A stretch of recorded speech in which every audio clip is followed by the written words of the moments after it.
off. There we go. Welcome, everyone. It is July 22nd, 2024. This is a regular business meeting of the Billings City Council. Please stand with me for the Pledge of Allegiance and our invocation by Councilmember Gulick. I pledge allegiance to the flag of the United States of America and to the republic for which it stands, one nation, under God, indivisible, with liberty and justice for all.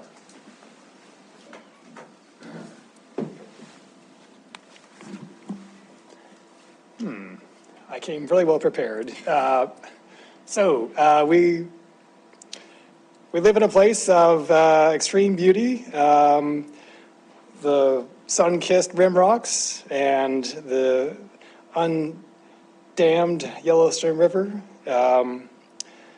Let us make decisions of wisdom worthy of this place. Amen. Amen. Denise, would you call the roll, please? Okay, Councilmember Shaw. Here. Gulick. Yes, here. Neese. Present. Owen. Here. Joy. Present. Kennedy. Here. Aspenlighter. Here. Tidswell. Here. Boyette. Here. Repsis. Here. And Mayor Cole. Here. Councilmember Boyette, if we don't see your little yellow hand up at any point in the meeting and you'd like to speak, please feel free to interrupt us. There you go. Council, we have minutes. First item of business, June 24th and July 8th. Is there any discussion or a motion relating to one or both? Councilmember Joy. Thank you, Mayor and Council. I move we approve minutes June 24th, 2024, and July 8th, 2024. Thank you. Is there a second? Councilmember Gulick. Any changes, discussion? Seeing none, we'll proceed to a vote. Motion is for approval both June 24 and July 8 minutes. If in favor, please say aye. Aye. If opposed, nay. Motion passes. Council courtesies, I'd like to just kick us off and say congratulations to our national champions, the Billings Outlaws, who won the Arena Bowl 33 on Friday, 46-41 over the Albany Firebirds in East Rutherford, New Jersey. Congratulations to the team, Coach Cedric Walker and owner Stephen Titus. They really deserve huge accolades for winning the national championship title after the league was reconstituted only 2 years ago in 2022. So a huge accomplishment. Thanks for making Billings proud. And hats off to all of the team members and their supporters. And let's all get out there and support them in the next season and buy our season passes. So congratulations again. Any other council courtesies this evening? Councilmember Kennedy. Thank you, Mayor. I would just like to recognize Mike Yakowicz and the March Against Drugs that was held 2 weeks ago on the 25th annual, and Mike has been involved and putting it together and a lot of hard work, and I just like to recognize him. Thank you. Thank you. Other council courtesies, Councilmember Joy. Thank you, Mayor and Council. I attended the Strawberry Festival. It was a great turnout. It was very hot, and people did feel like they were melting. I see many staff members that were there too. The Met Transit did a great job. And the council administration and council table, we were trying to get people aware of the new app that we're using for safety so that people realize that Code Red will no longer be used and they need to download the new app. Thank you. Thank you very much, Councilmember Joy. And I'm no strawberry expert, but A, that's very big, and B, don't eat it. It's not quite ripe. Not yet. Although it's nice. Any other council courtesies this evening? We don't have any proclamations. Council reports. City Administrator report. Kevin. Thank you, Mayor and Council. I have the following information here. I recommend removing regular item number 2, public hearing and amendments to parking ordinances, as additional edits were discovered, and staff would like to bring you back a fully revised version of that. Also, the regular agenda item number 4 will have Andrew Schaefer, who is on Zoom tonight, the developer. And there are no ex parte communications after 3 p.m. to the mayor and council concerning items on the agenda. And that's all I have. Okay, thank you very much, Kevin. If there's nothing else, why don't we address the first recommendation of staff to remove item number 2. Council, how would you like to proceed? Is there a motion to that effect? Councilmember Kennedy makes that motion. Is there a second? Councilmember Aspenleiter, any discussion? Okay, we'll proceed to a vote. Motion again is to remove item number 2 to a future date to be determined by staff. If in favor of the motion, please say aye. Aye. If opposed, nay. Motion passes. Then we'll move on to public comment on things tonight where there will not be a later public hearing. So that includes item 1, our consent agenda, and any of the subparts. Item 5, which is the Cottonwood Park Master Plan, and item 6, municipal judge salaries. There will not be a public hearing on either of those 3 items later. So if you'd like to be heard on any of them, now's your time. We'll give you 3 minutes, ask you to tell us your name and address. Just come to the podium. Is there anybody who would like to make public comment on items 1, 5, or 6? If so, please come to the podium. Is there any public comment on items 1, 5, or 6? And there's a copy of the agenda on the gray cart back there if anybody would like one. Okay, nobody is coming forward, so we'll close the public comment on the non-public hearing items and proceed to item number 1, separations. Councilmember Aspenleiter. So I'm only a part-time guy today. I've got to remove consent agenda item 1A3, 1D, 1I, and 1M2, as my company is involved in all of those in some form or fashion for recusal. Very good. So we'll have a separate vote on those so that Councilmember Aspenleiter's recusal can be noted on the record. Are there any other separations? Okay, is there a motion then related to the not separated items? Councilmember Bernice? Mayor, I'm sorry, I raised my hand for separate one. Oh, I'm sorry, I apologize. Go ahead. 1H. 1H, acknowledge receipt of petition to vacate Block 51 Foster's Addition. Correct. Any other separations? Councilmember Kennedy.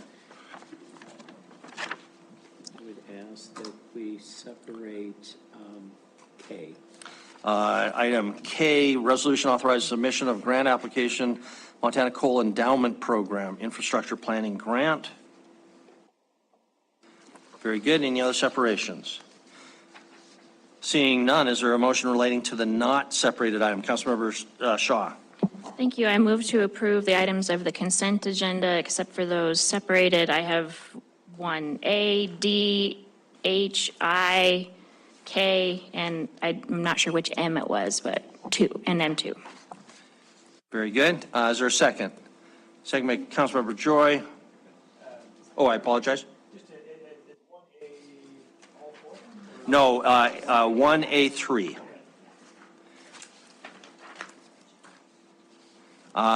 Okay, we have a motion and a second for approval of the items that were not separated. Is there any discussion? Seeing none, if in favor, please say aye. Aye. If opposed, nay. That motion passes unanimously. First separated item is item 1A3. I had asked Gina whether we should deal with these individually or we could package them, whatever your preference is. And here I'm talking about the ones that Councilmember Aspenleiter was recusing himself for only, those 4. But we'll let you determine the motion. Councilmember Joy. Thank you, Mayor and Council. I move we approve 1A3 with Councilmember Aspenleiter recusing himself, D with Councilmember Aspenleiter recusing himself, and M2 with Councilmember Aspenleiter recusing himself. And also I. and letter I, with Aspen Leiter recusing himself. Okay, very good. Is there a second to that motion? I'll second. Second by Councilmember Kennedy. And any discussion? Councilmember Kulik? Isn't our protocol, we do need to state the reason for the recusal as well, just. for the Yeah, record? Councilmember Asplund, he didn't say it very loudly, but he said his company was involved with each of those items. We could go into more detail, but one way or another, they are presenters or vendors on that, performance engineering. Councilmember Dees? Thank you, Mayor. Question I have on is I. The right-of-way, and Gina, I don't know if you can answer this question or not, but if the easement along the river is my concern, is because if they have the easement, it's based upon where the river is. And they're not going to build anything now anytime soon, it sounds to me like, that's, as I understand that. If the river washes away the bank, but we still have the easement based upon those meets and bounds, and that, does that mean the it's going to be more expensive for the city to have to go in there and build that trail along that easement? Is that kind of how that works?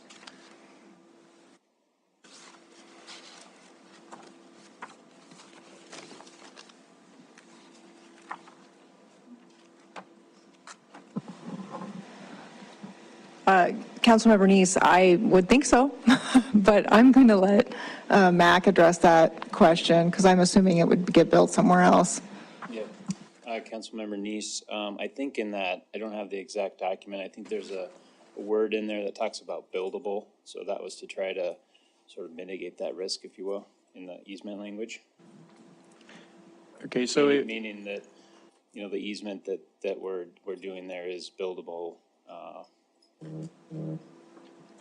okay, so it has to be buildable. So if the Yellowstone were to wash away a portion of that, the landowner would have to then make it buildable before the city then would have to.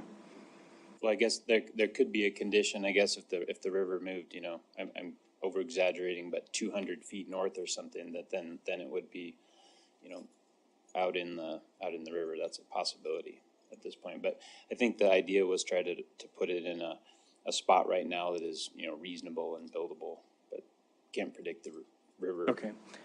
So this right-of-way isn't going to protect that in case there's a big washout? It could be more expensive for the city to have to come in there and rebuild that? That is Okay. possible. Okay, is there, I suppose that that should have been in the annexation agreement, maybe not this disagreement here, is that correct? Possibly. Okay. Could it be added to this agreement? Do you know? That's probably a legal question, I guess. I'm sorry, could what? I didn't hear the question. Could some protection for our right-of-way be added to this agreement now? In case if there's a flood and it washes out, otherwise if we get to this and there's a flood down the road and this land is washed away, we won't have buildable trail access for the city to build something. I think the answer to that question is, well, I guess I'm going to give the lawyer answer. It depends. I think that I'm not in a position to really answer what that protection could be without some additional discussion with Mac and probably Debbie.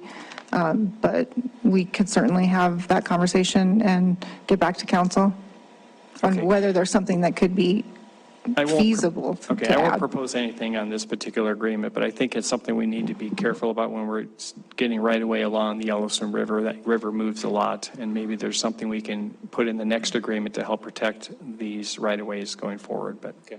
all right, thank you. Thank you. Okay, very good, thank you. Any other discussion on the motion to approve the Aspen Leiter 4, I guess we'll call it. Any other discussion? Don't see any, so if in favor of the motion to approve those items, please say aye. Aye. If opposed, nay. Motion passes unanimously. I believe Councilmember Boyette voted in the affirmative. And he says yes, so that's good. Then our next separated item will be item 1H. Councilmember Neese, this is acknowledgement of receipt of petition to vacate Block 51 Foster Edition. Would you like to start us on that? Sure, Mayor. Actually, I separated this out because we're not approving anything, so I'll make a motion to acknowledge receipt of petition to vacate Block 51 of Foster Edition. Okay, is there a second, Councilmember Gulick? Any discussion? Mayor, just real quick, this butts up to, I believe, the Fifth Street route, if I remember correctly. Does anyone know if that Fifth Street trolley or tour or whatever they're doing the study is actually planning on going all the way to 27th? And would this still allow that to happen? Do we know?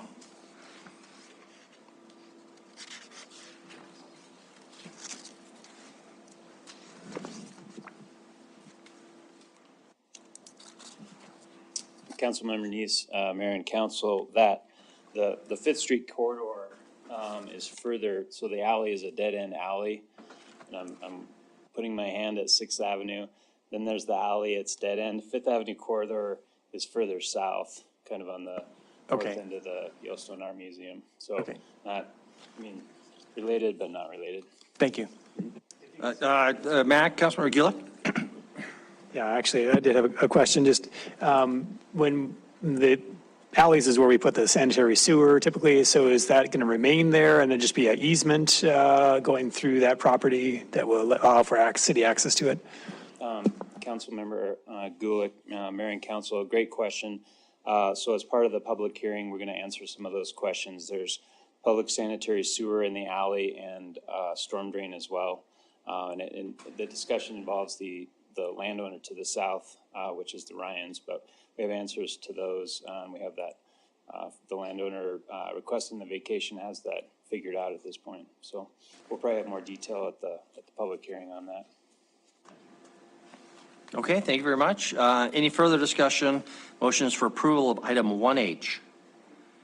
Seeing none, we'll move to a vote. If in favor of the motion for approval, item 1H, please say aye. Aye. If opposed, say nay.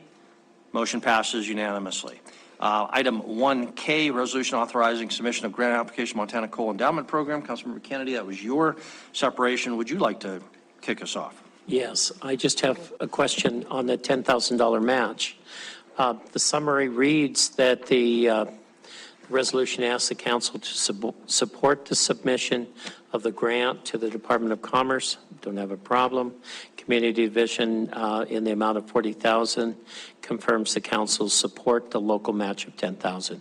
I'm just wondering, does the $10,000 come out of the $40,000 that the city had already allocated, or where does it come from? It just didn't spell it out for me.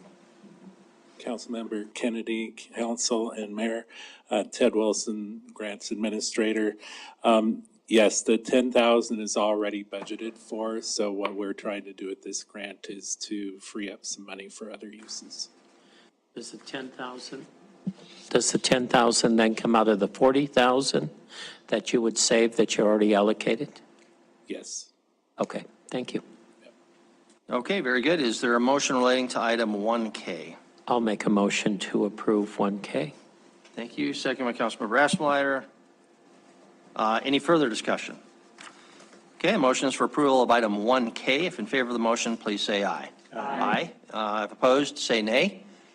Motion passes unanimously. That concludes item 1, the consent agenda. Brings us to our regular agenda. Item number 2 has been moved off our agenda. So next item up will be item 3, and I'll just continue to refer to items by their original number on our agenda. Denise, would you read item number 3, please? Public hearing on first reading ordinance expanding the boundaries of Ward 5 to include recently annexed property in amended Ridgeline subdivision annexation. Staff recommends approval. Very good. Hunter Kelly is our presenter. Go ahead, Hunter. All right, we just have a brief presentation coming online for us real quick.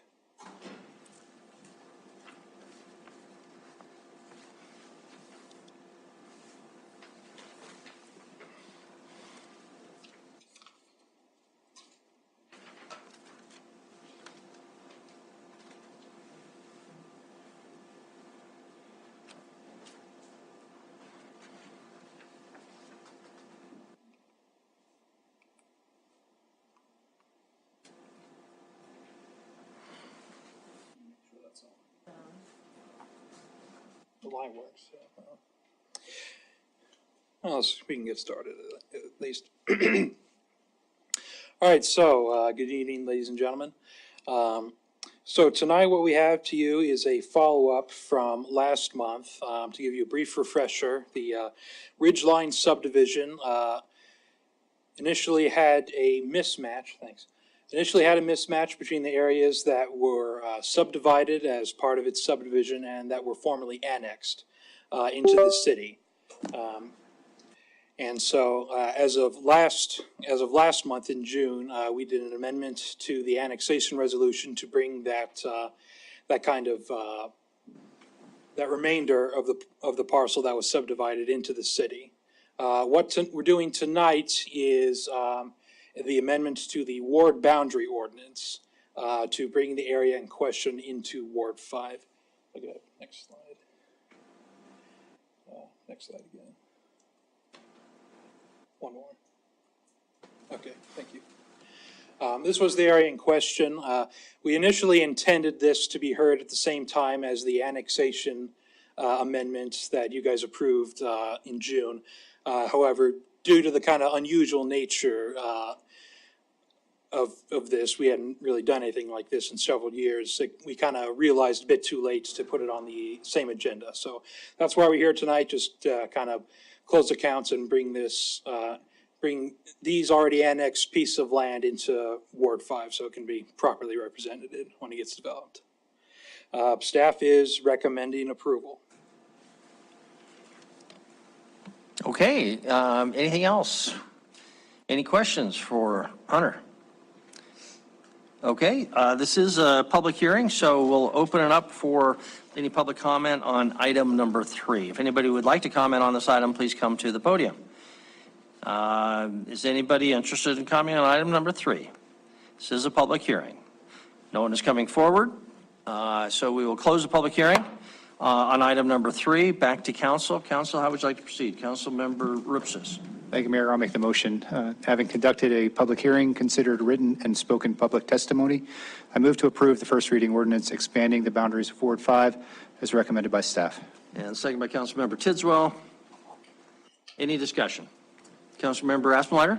Mr. Mayor, I'll be recusing myself from the vote on this item as we are the agent. Thank you very much. Any discussion on the motion before we vote? Okay, we'll proceed to a vote. The motion is for approval of item number 3. If in favor, please say aye. Aye. If opposed, say nay. Motion passes unanimously with Councilmember Aspenlighter recusing himself and Councilmember Boyette online voting in the affirmative. Brings us then to item number 4. Denise, would you read item number 4? Public hearing and first reading ordinance for zone change 1052, located at Lot 3, Block 1, Zimmerman Home Place Subdivision, third filing. Zoning Commission recommends approval and adoption of the 10 review criteria. Very good. I do not see Nicole with us, but I'm thinking we've got to, or maybe we beat her to the punch. We moved too quickly. Do we know who our staff presenter here is? And the developer, I assume, also has may want an opportunity to comment as well. If we do not have our staff representative, we can also move on to other items and come back to this item, but she's probably walking over. Can we just delay it one? Is that okay? sure. Could somebody make a call and see where she is? Councilmember Denise? Mayor, I'd like to make a motion to delay item number 4 until after item number 5. Okay. My only suggestion is that if we proceed with that, that we try to find out where Nicole is, and if she's literally walking down the hall, we may want not go through that. But the motion is on the floor. So is there a second for that, Councilmember Gulick? Okay. I don't know if I have authority to do this, but I'd like to just sort of wait for Anna to come back and see if she figured out where Nicole is, because literally if she's walking in the door, it may be simpler. If we swap with item 5, that's going to be Cottonwood Park Master Plan, which may go on at some length. though that wouldn't be the end of the world, so. Can we just knock out item 6? Excuse me? Can we just knock out item 6? Isn't that just a quick vote? If that's, if consistent with the motion. Councilmember Neese, did you want to? I guess I will change my motion with the concurrence of the seconds to move item number 6 to this slot now. Okay, item 6, again, being the municipal court salaries, that would go faster Quicker, yeah. than Cottonwood Park master plan, I assume. Sounds great. Okay, and the second, that's consistent with the second. That's a concurrence. All right, we'll have a motion. We do need to have a council approval to make that change in our agenda. Is there any discussion on the motion? Okay, so we'll vote. If in favor of moving on with item 6, coming back with this item after item 6, please say aye. Aye. If opposed, nay. Okay, motion passes unanimously. Brings us then to item number 6. Denise, would you read item number 6? Reconsideration of motion for resolution approving municipal court judges' salary increases. Staff recommends approval. Very good. And there's some background here. Kevin, can I ask you or Gina to fill us in on that as a reminder? Thank you, Mayor and Council. Kevin has asked me to provide just a little bit of background about how we got to where we are today. And so just as a reminder, on June 10th, Council considered the approval of the final budget. And during that public meeting, there were several amendments made, and during which a specific budget amendment was made to transfer $40,000 from the city attorney budget to the municipal court budget to fund a salary increase for the municipal court judges. That amendment was approved by council 6-5, and then later the full budget with all of the amendments was approved by council 10-1. On June 25th, the resolution to set the salary of the municipal court judge's salary at the increased level, which was 100% of the district court judge's salary, was presented to council. That resolution failed on a vote of 4-5. Then on July 8th, Council Member Boyette moved to reconsider the June 25th vote on that resolution to increase the judge's salary. The council then approved that motion after discussion, approved that motion to reconsider 7-4. And Mayor, you directed that this issue be placed on tonight's agenda for consideration of the substantive motion, the substantive resolution to increase the municipal court judge's salary. If there's any additional, more in-depth information you'd like, I or another staff member can attempt to answer those questions.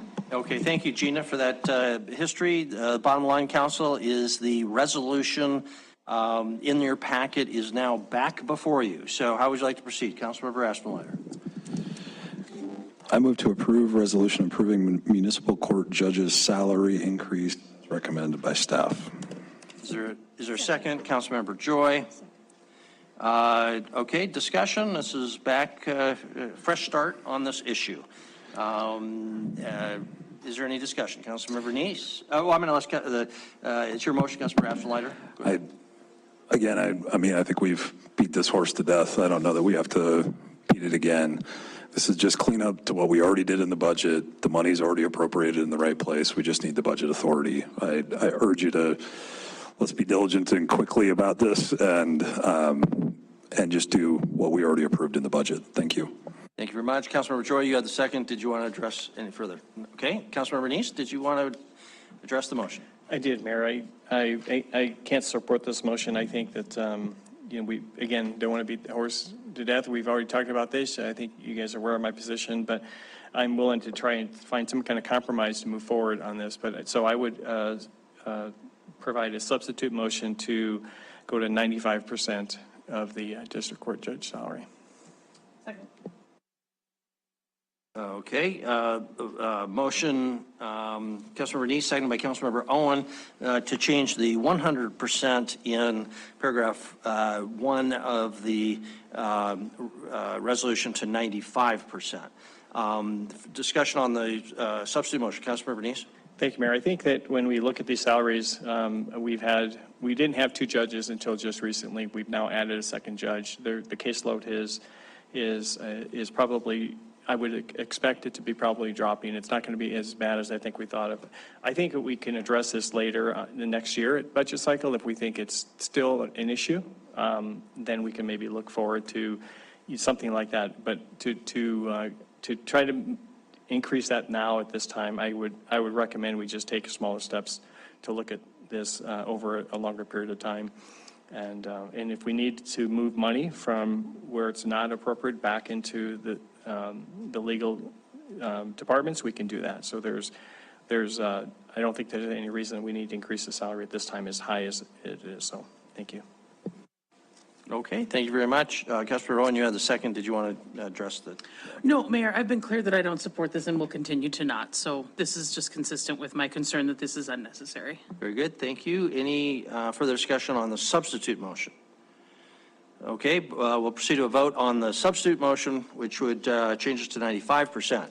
If the motion is clear, if in favor of the substitute motion by Councilmember Neese and Councilmember Owen, please raise your hand. Voting in favor are Council Members Gulick, Neese, Owen, and Rupsis. And, okay, if in voting in opposition, raise your hand. Voting in opposition are Council Members Shaw, Joy, Kennedy, Aspenlider, Tidswell, Boyette, and myself. So the substitute motion fails, bringing us back to the original motion. Is there any discussion now on the original motion before we proceed to a vote on that? Okay, if in favor of the original motion, take it to 100%, please say aye. Aye. If opposed, nay. Nay. Voting in opposition were Council Members Gulick, Neese, Owen, and Rupsis. So the original motion passes 7-4. That concludes then item number 6. I saw Anna out there, but I didn't see Nicole. Would you, let's just take a breath here. And if we don't have that, we can further adjust our agenda.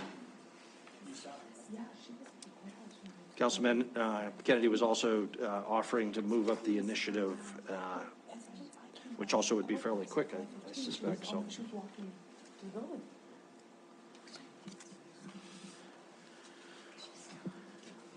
Would you like me to offer that? Let's wait till Chris gets back, and he might have some more information for us there.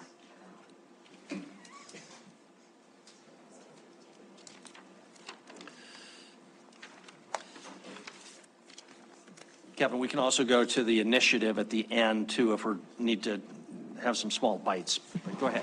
What do you know? So, Mayor and Council, we've tried to get a hold of Nicole. She was aware of this presentation and everything, but nobody can seem to get a hold of her. So we've got a couple options we can do.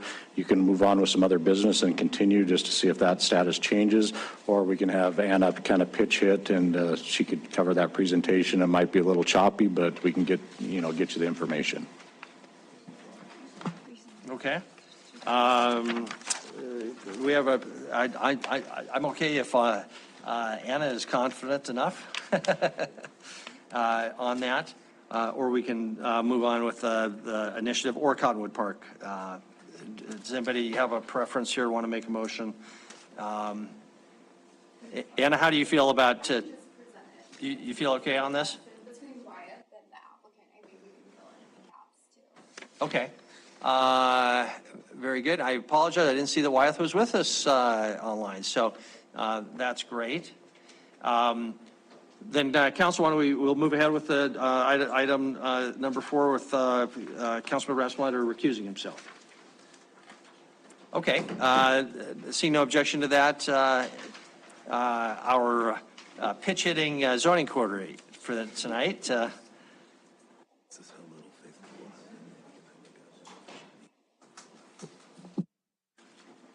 apologize, everyone, for the confusion. So I'm Anna Vickers. I'll do the best that I can to present this. So I will admit that I'm not super familiar with everything happening here. So we have Zimmerman Home Place, third filing, Lot 3, Block 1. This has been in front of you once before as a different proposal. They pulled everything back and have redone their proposal. It was recommended for approval by the Zoning Commission. Ah, good timing. Yeah.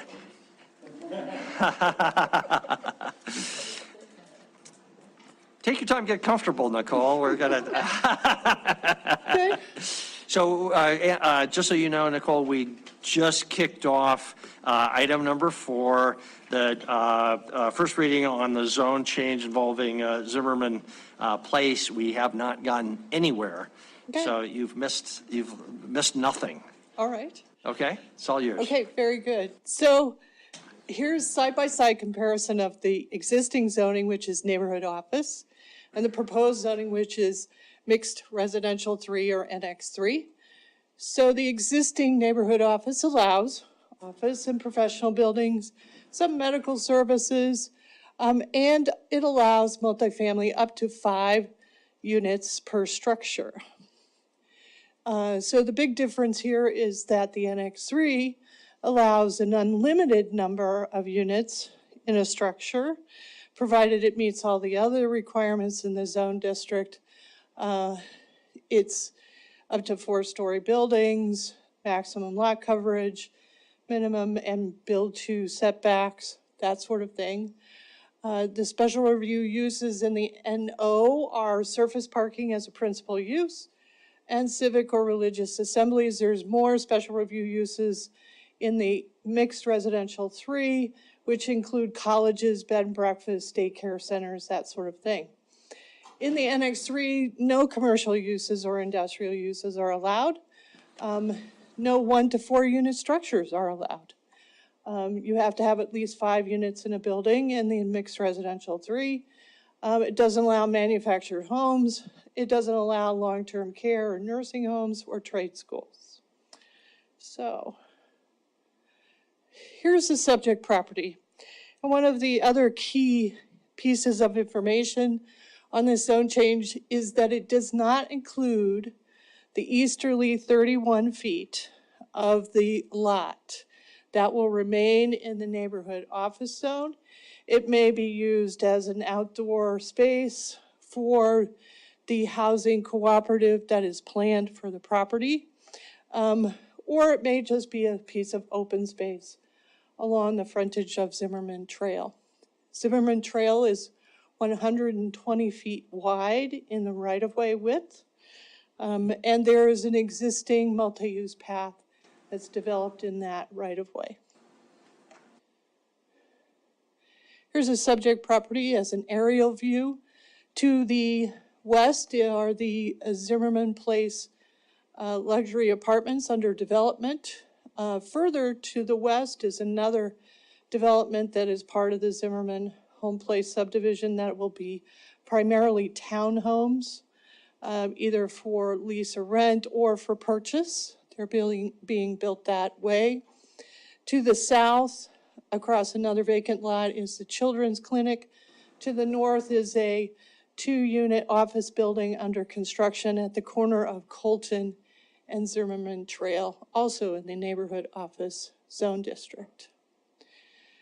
The Zoning Commission is recommending approval of the zone change as they believe it meets the growth policy from 2016, the infill policy as there's plentiful infrastructure nearby and useful, and the West Billings neighborhood plan that indicated that along transportation corridors between major intersections, that multi-family development is an appropriate use. The adjacent uses and zoning, both across Green Valley Drive and across Zimmerman Trail, a long way across Zimmerman Trail. Oh, okay. Are compatible with the proposed zoning. And as I stated previously, the proposed development is a housing cooperative, which is not a mission cooperative. It doesn't have a mission, but it is a corporation housing insofar that it's not like a unit ownership. You own a share, which is a unit in the building, and it's organized as a corporation. The corporation takes care of everything on the property, from the roof down to the parking garage. They intend to have covered parking under the building, so the first floor will be a covered parking structure, and then the 3 upper floors as units. Did it work?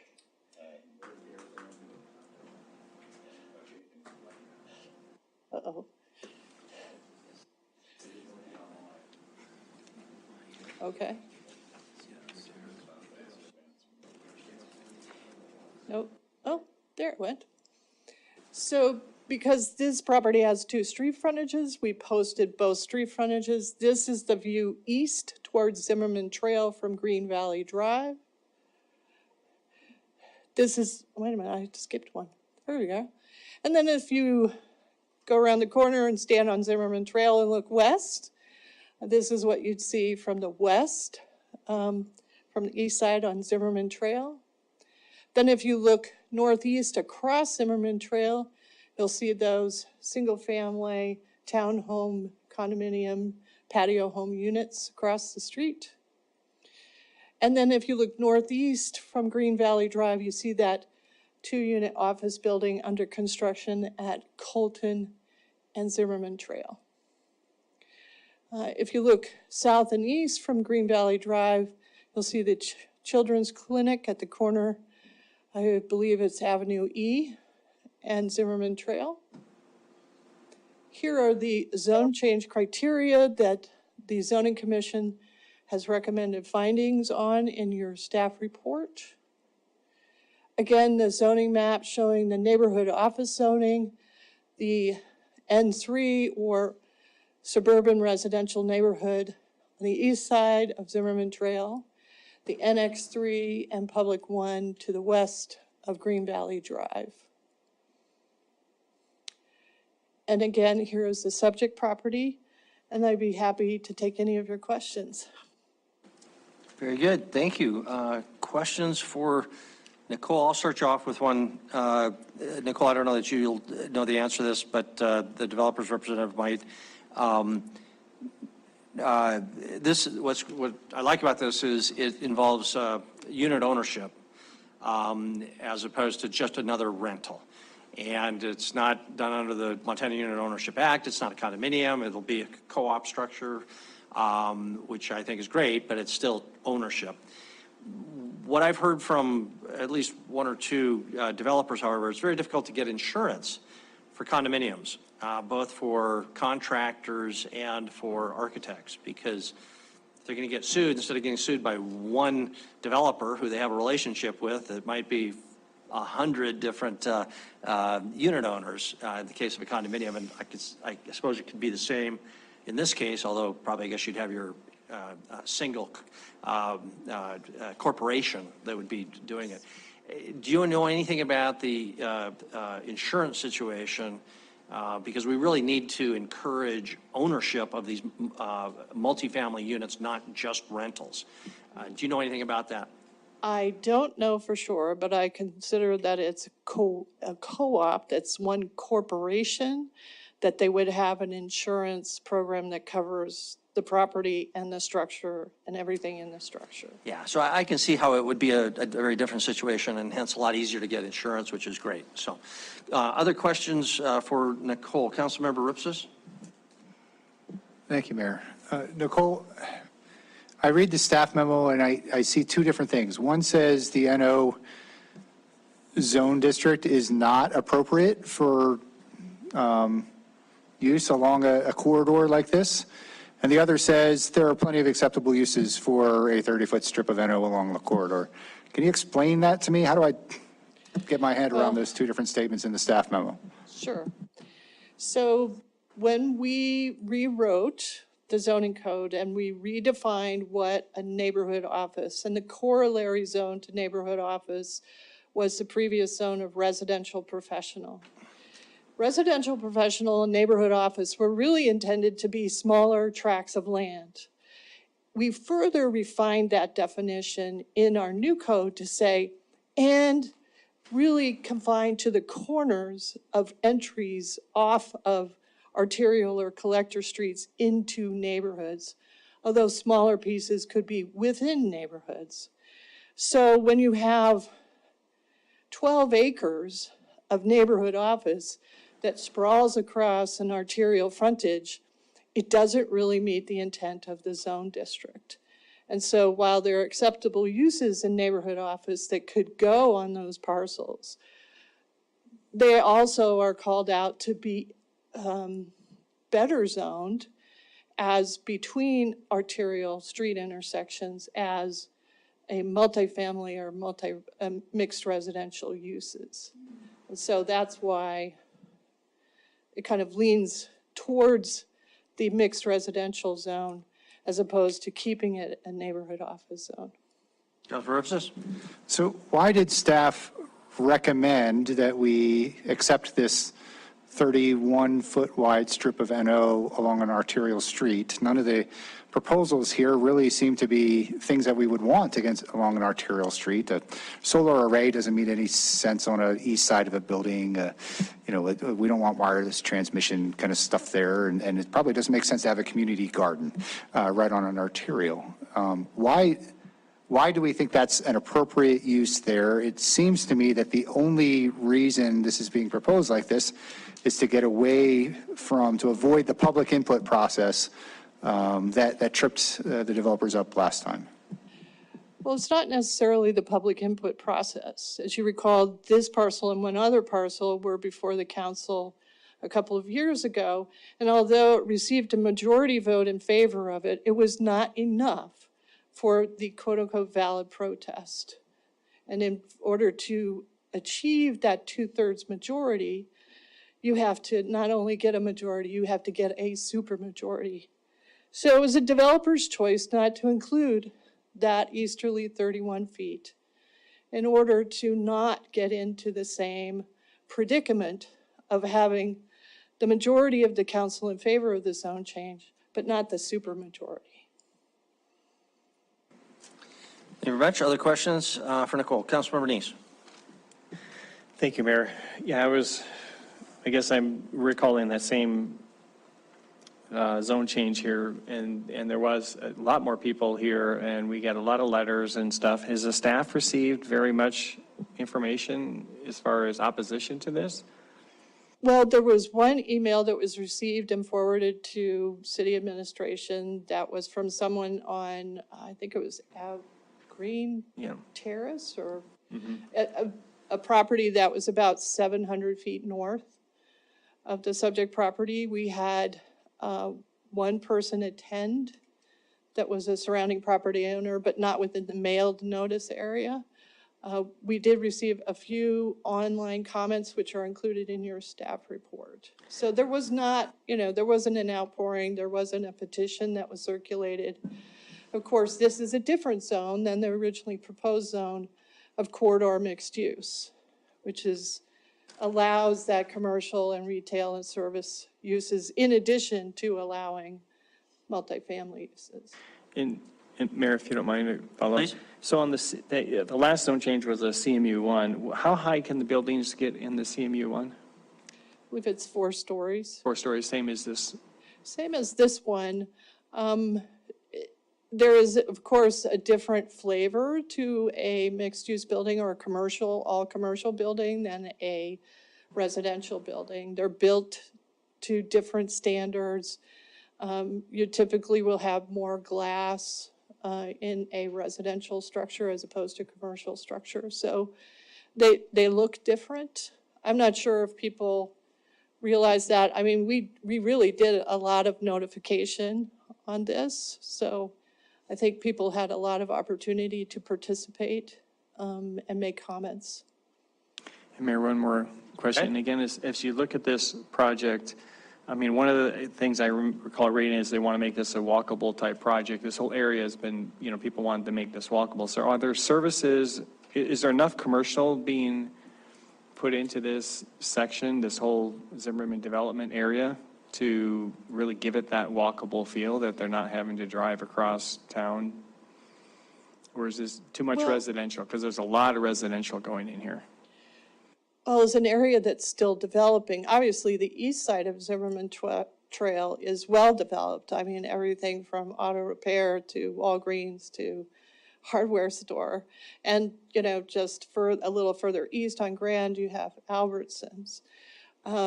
Within this Zimmerman Trail area, really there's, on this side of Zimmerman, west side, is the town pump.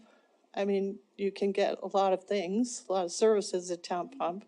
Further to the west, we have pharmacies and banks and medical services, restaurants, that sort of thing.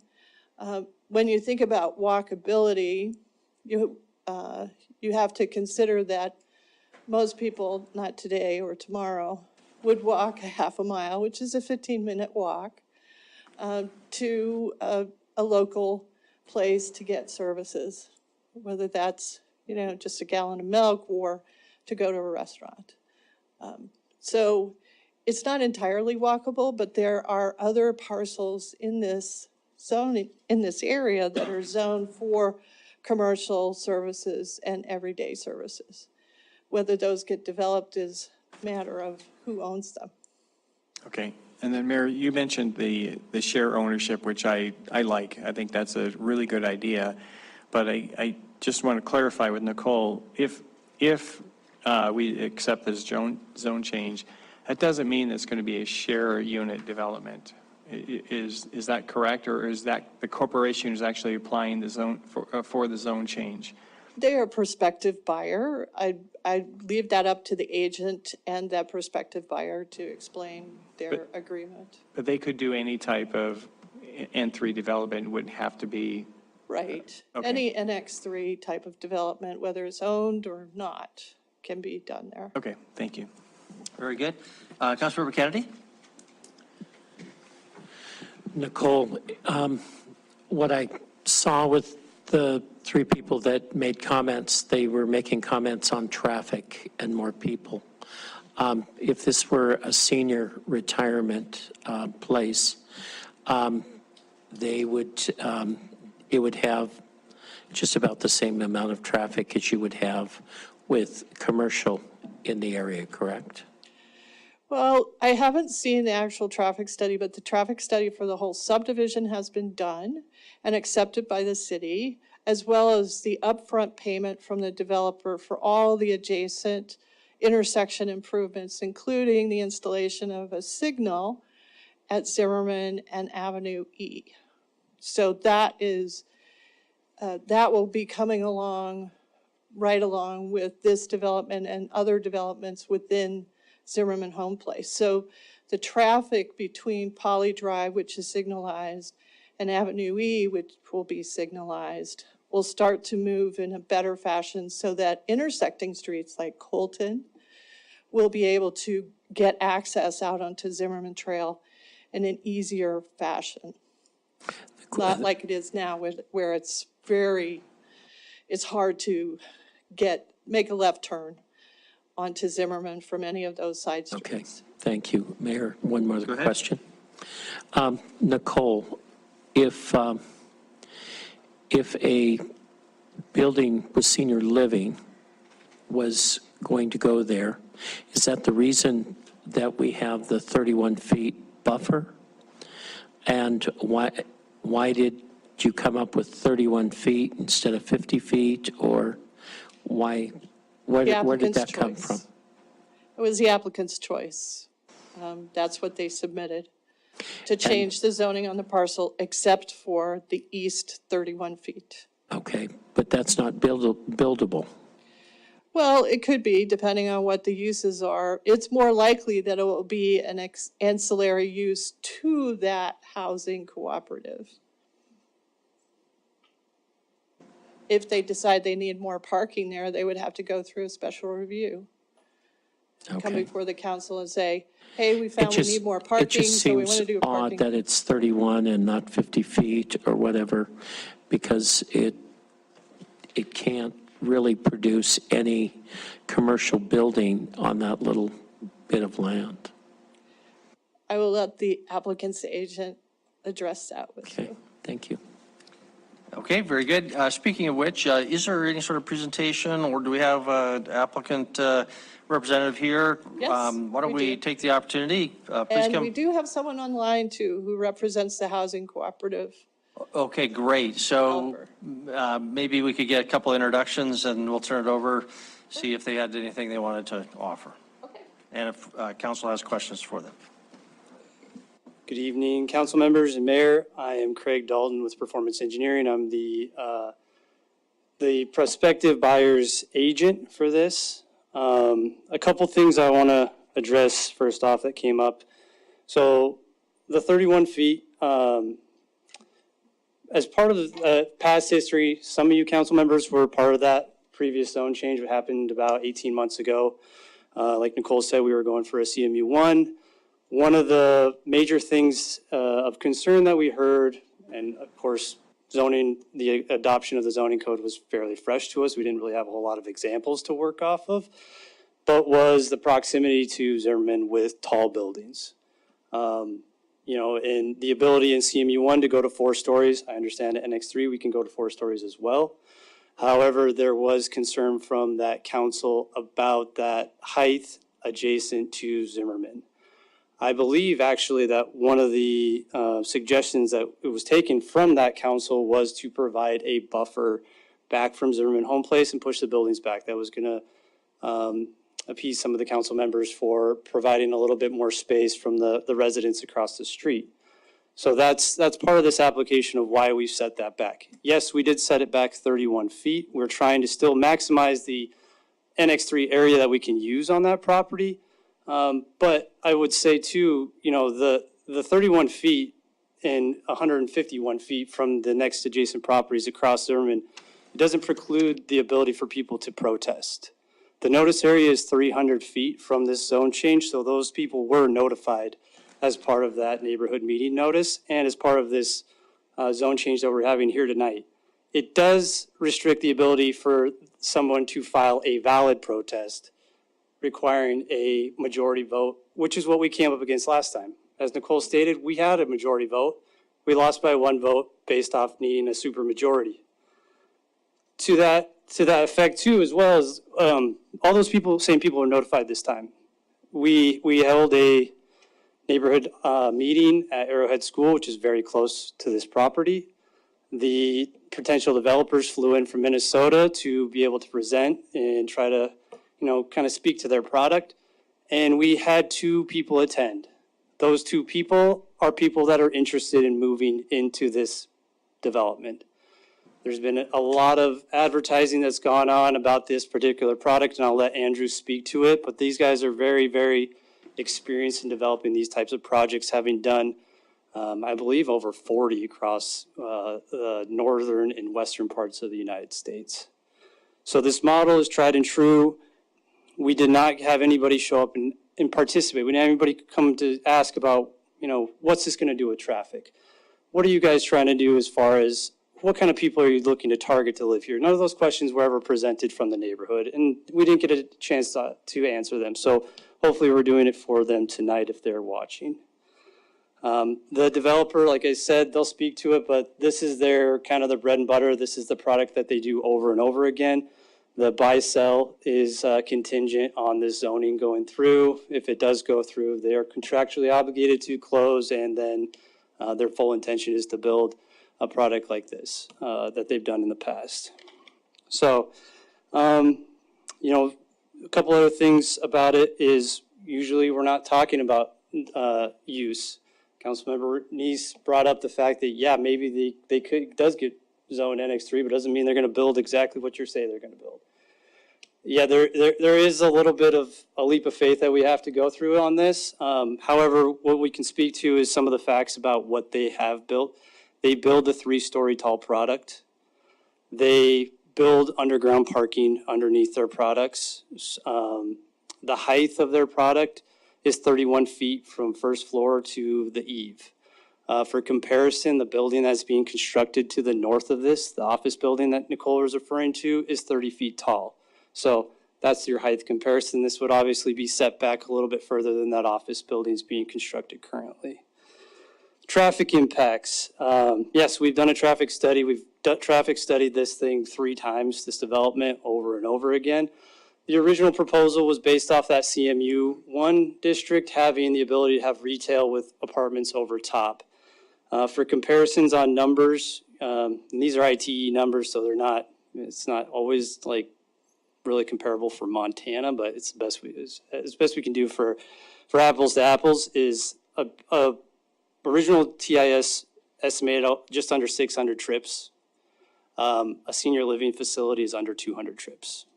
So it's dropping it by 2/3. I mean, our parking requirements are, I think it's a quarter of a parking stall per unit. It's really low. This is, these places have 1 car per unit typically, as a history from past projects. Yeah, and then finally, it's like, this is a product that actually really is what we've been talking about a lot with this new zoning code, is diversifying neighborhoods. This is an age-restricted development.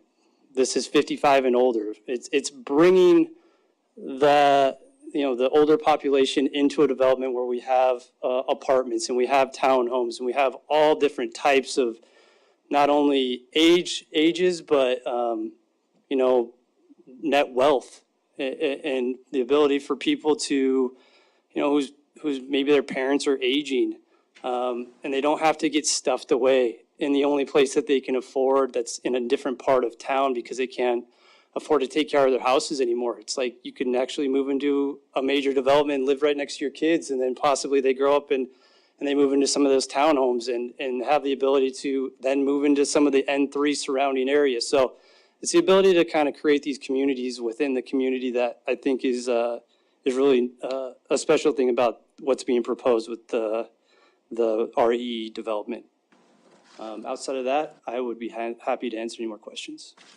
Very good. Do we have any questions for Craig? After that, I'll just ask the Andrew Schaefer if he has any comments for us. Any questions, though, for Craig? Councilmember Rowan?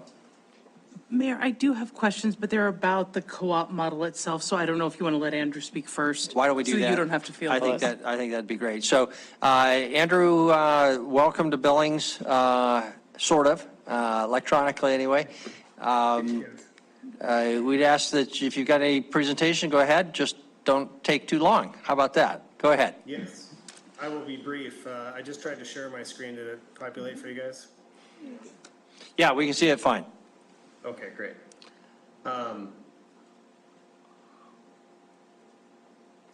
So first and foremost, I just want to thank the city staff for allowing me to virtually attend tonight. I was scheduled to be on a Delta flight today to Billings, and I fell subject to the IT kind of meltdown from Friday. It's still lingering through early this week, so I apologize. I'm not there in person. I certainly intended to be. I'm excited to be here to talk about our proposed Village Cooperative of Billings project. I'll keep a brief presentation. I just really wanted to introduce myself and our company, which is Real Estate Equities Development. Very brief couple bullet points just on what a cooperative is. We'll take a look at the site plan quickly, and then I really just want to answer any questions that you may have. So our company, our roots date back to the 1970s. Since that time, we've developed over 100 projects totaling more than 9,000 housing units. About 20 years ago, we started to develop village cooperative communities. And since that time, we've got 44 different communities that are completed or currently, a couple of them currently under construction and a couple that we're currently planning to develop, similar to the one being proposed here in Billings. Again, 36 of those communities are completed and open, spanning 10 different states. And we've got 9 communities that are under construction or in the planning stages. And anywhere basically from Minnesota across the project in North Dakota, one in South Dakota, Kansas, Missouri. We got 2 projects down in Texas, We've got a number of them in Colorado and also 2 in Washington State. This is just a picture of one of our communities. This is a very similar sized and designed project to what we are proposing for Billings. It's again a 3-story community. Typically our communities are all in the 50 to maybe 70 unit size. We are proposing 58 units for Billings currently. So what is the senior housing cooperative? We refer to the people who choose to live there as members. They become a member of the cooperative corporation.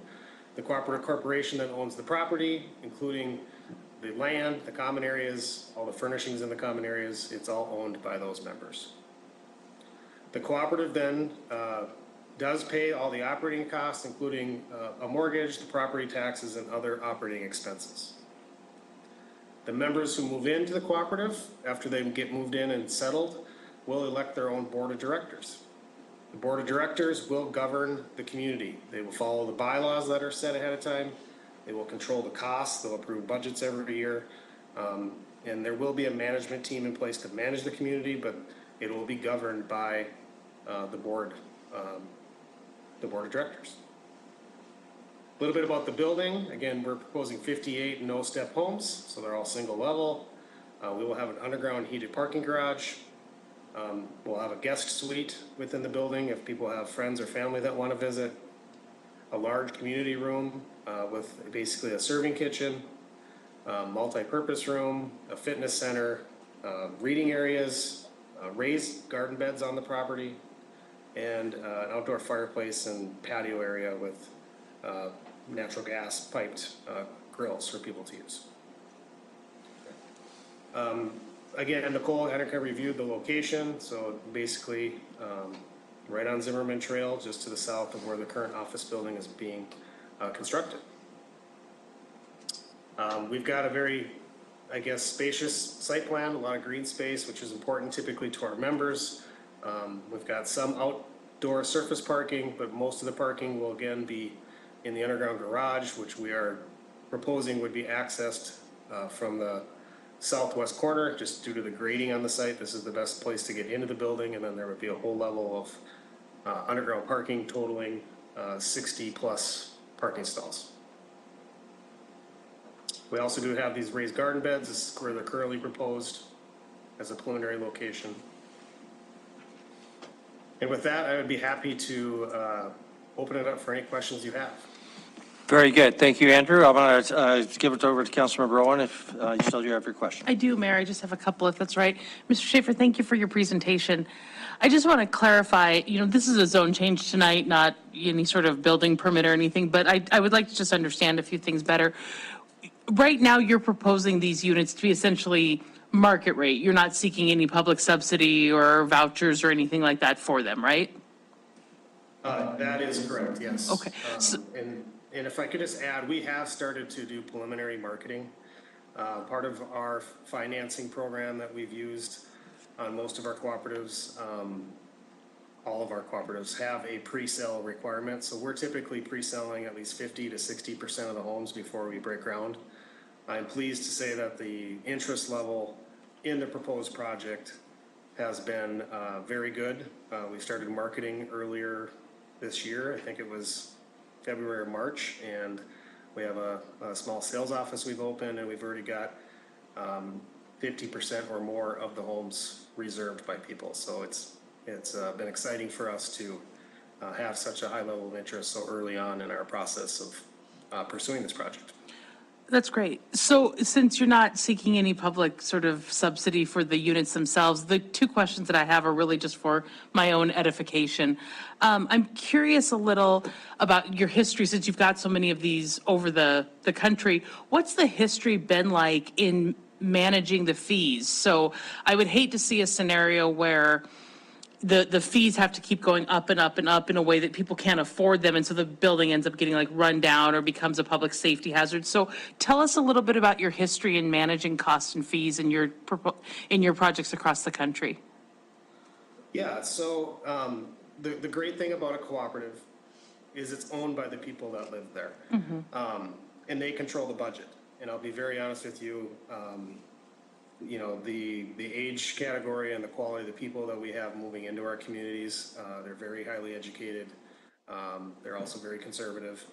And I can tell you with all of our communities that are open, they do a good job of managing the costs, but they also take extremely good care of their communities. We are looking at owner-occupied housing, so everyone that's living there is investing, they're buying a share in the cooperative corporation. It's their home, and they're gonna take care of it in such a manner. So, the community is set up with an operating budget initially that includes reserves for replacement, reserves for, operating, and, there is, gonna be good care taken of the building long-term.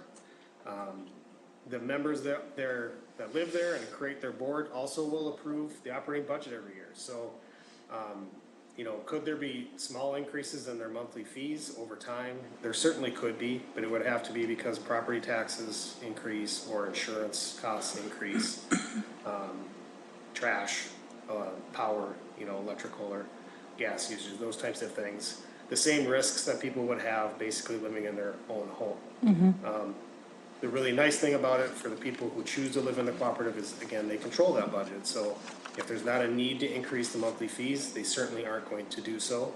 And there's also not a property owner who's looking at this as a cash flow scenario where if they can increase rents, they will. Obviously, that's just the way rental properties work. So historically, I can say that we have had properties have to do increases, but they're relatively minor in nature. We typically are looking at maybe an average of 1 to 1.5% per year of an adjustment across the portfolio of communities that we've developed. So it has not been significant. So then my second question, it says here in our staff memo that, part of the value of this model is that the board is sort of rigorous in vetting people who are coming into the co-op in the way that you would be in sort of any business model. So help us understand what has been your experience across the country with the transferability of these shares? How does it compare in terms of the timing for someone who wants to sell their shares versus a typical, home sale timeline? Yes. Our experience with it has been, we've been doing it for 20 years, and we're not the only developer that develops the cooperatives, so we're aware of others. But our experience is that, we will pre-sell, like I said, 50 to 60% of the homes before we even break ground. And typically, we do not have any issue selling the remaining 40 to 50% of the homes in the typically 1.5 years that it's under construction. Usually takes anywhere from like 16 to 18 months for the construction of the building. And we are typically sold out, and we historically have had even a wait list of people the day the doors open to the building for people to move in. And then we typically will see people get added on to the wait list. So our wait lists in our communities are usually somewhere between 10 and 60 people that want to get a home as soon as one becomes available. And some of them are even longer than that. But historically, once a member decides they need to move out or want to move out of the cooperative, they typically will notify the cooperative that they need to sell their share in the cooperative corporation, and the wait list will be utilized to find the next owner of that share. And it is not a real estate transaction. It's a transfer of a share, and it happens typically pretty quickly. So within 30 to 90 days, depending on the timing of when the person wants to move out and when the next person can move in, that transaction usually takes place. Great, thank you so much. Thanks, Mayor. Thank you very much. Any other questions by council members of our either developer, representative, or staff? Councilmember Joy. Thank you, Mayor and Council. I just wanted to make sure I understood and heard correctly that all of the units are then owner occupied. There aren't landlord or people who are buying them and using them for other purposes than their own housing. Thank you. Yeah, so the bylaws restrict that. the board of directors technically can approve a sublease, but it is extremely rare. 99.99% of the time, the purchaser of the share is moving in and living in the community. We as the board, until the member board is elected, typically will not approve a sublease. There's been a rare instance or two in our communities where maybe someone's family member or a sister has subleased a unit from someone that maybe is a snowbird and they go down south for 6 months in the winter or something. So they will be owner occupied. Thank you. Okay, very good. Any other questions? Oh, great. Thank you, Andrew. Thank you, Craig. Thank you, Nicole. This is a public hearing, so let's open up for public hearing on item number 4, zone change 1052. If anybody would like to be heard, please come to the podium.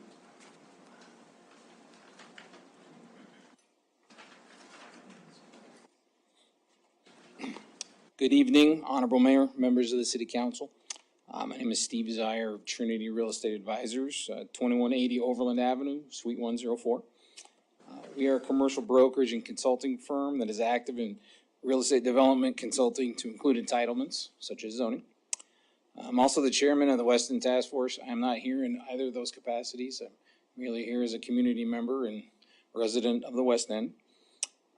I ask that you approve this application congruent with recommendation of City Zoning Commission and Planning Department staff.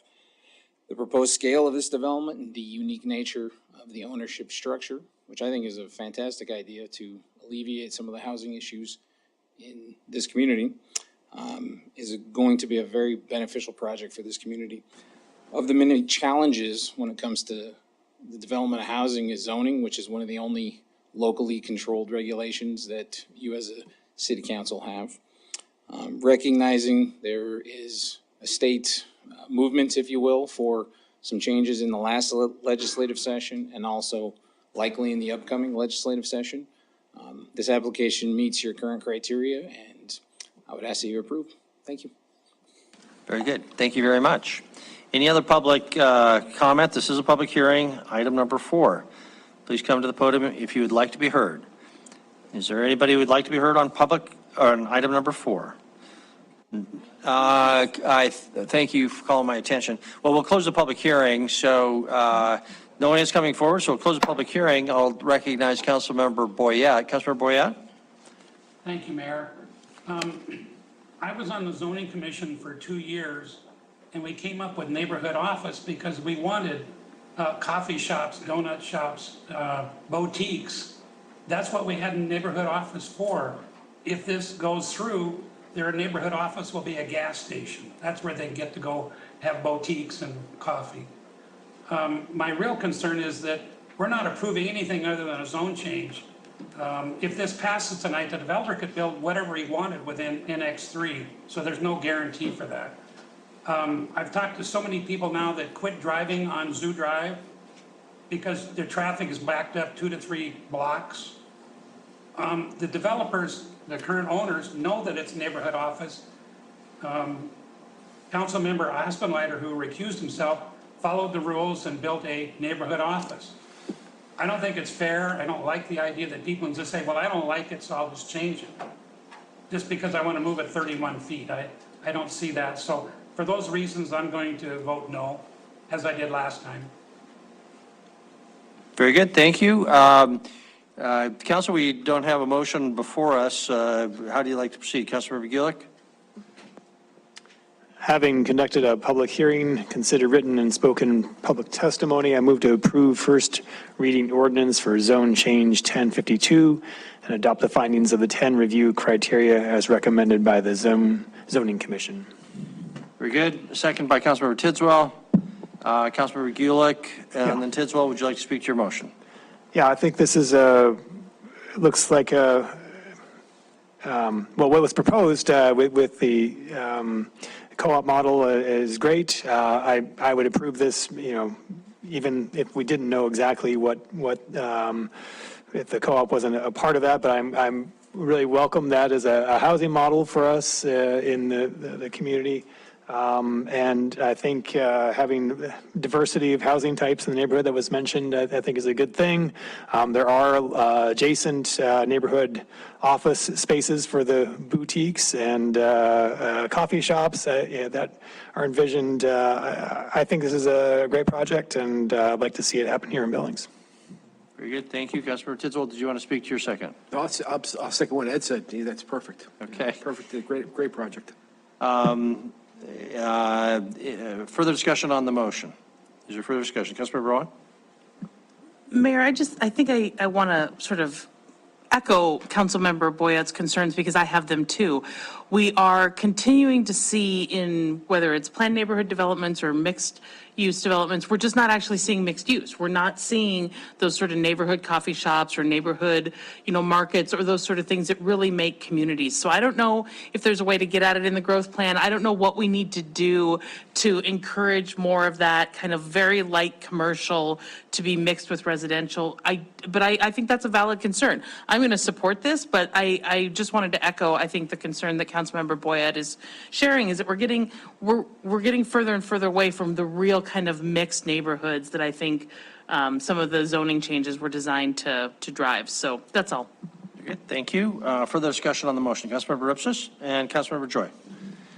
Thank you, Mayor. Just a few things I want to say. First off, to Mr. Dalton, thank you for kind of expressing your the history of what you did to try to reach out to the public. But honestly, I'm not surprised that we didn't get any input in this. People already feel like they don't have much of a say and they're not listened to, and their voices really don't matter. We did have this come through a year and a half ago or 2 years ago, whatever it was, and there was a protest and there was a petition and it failed.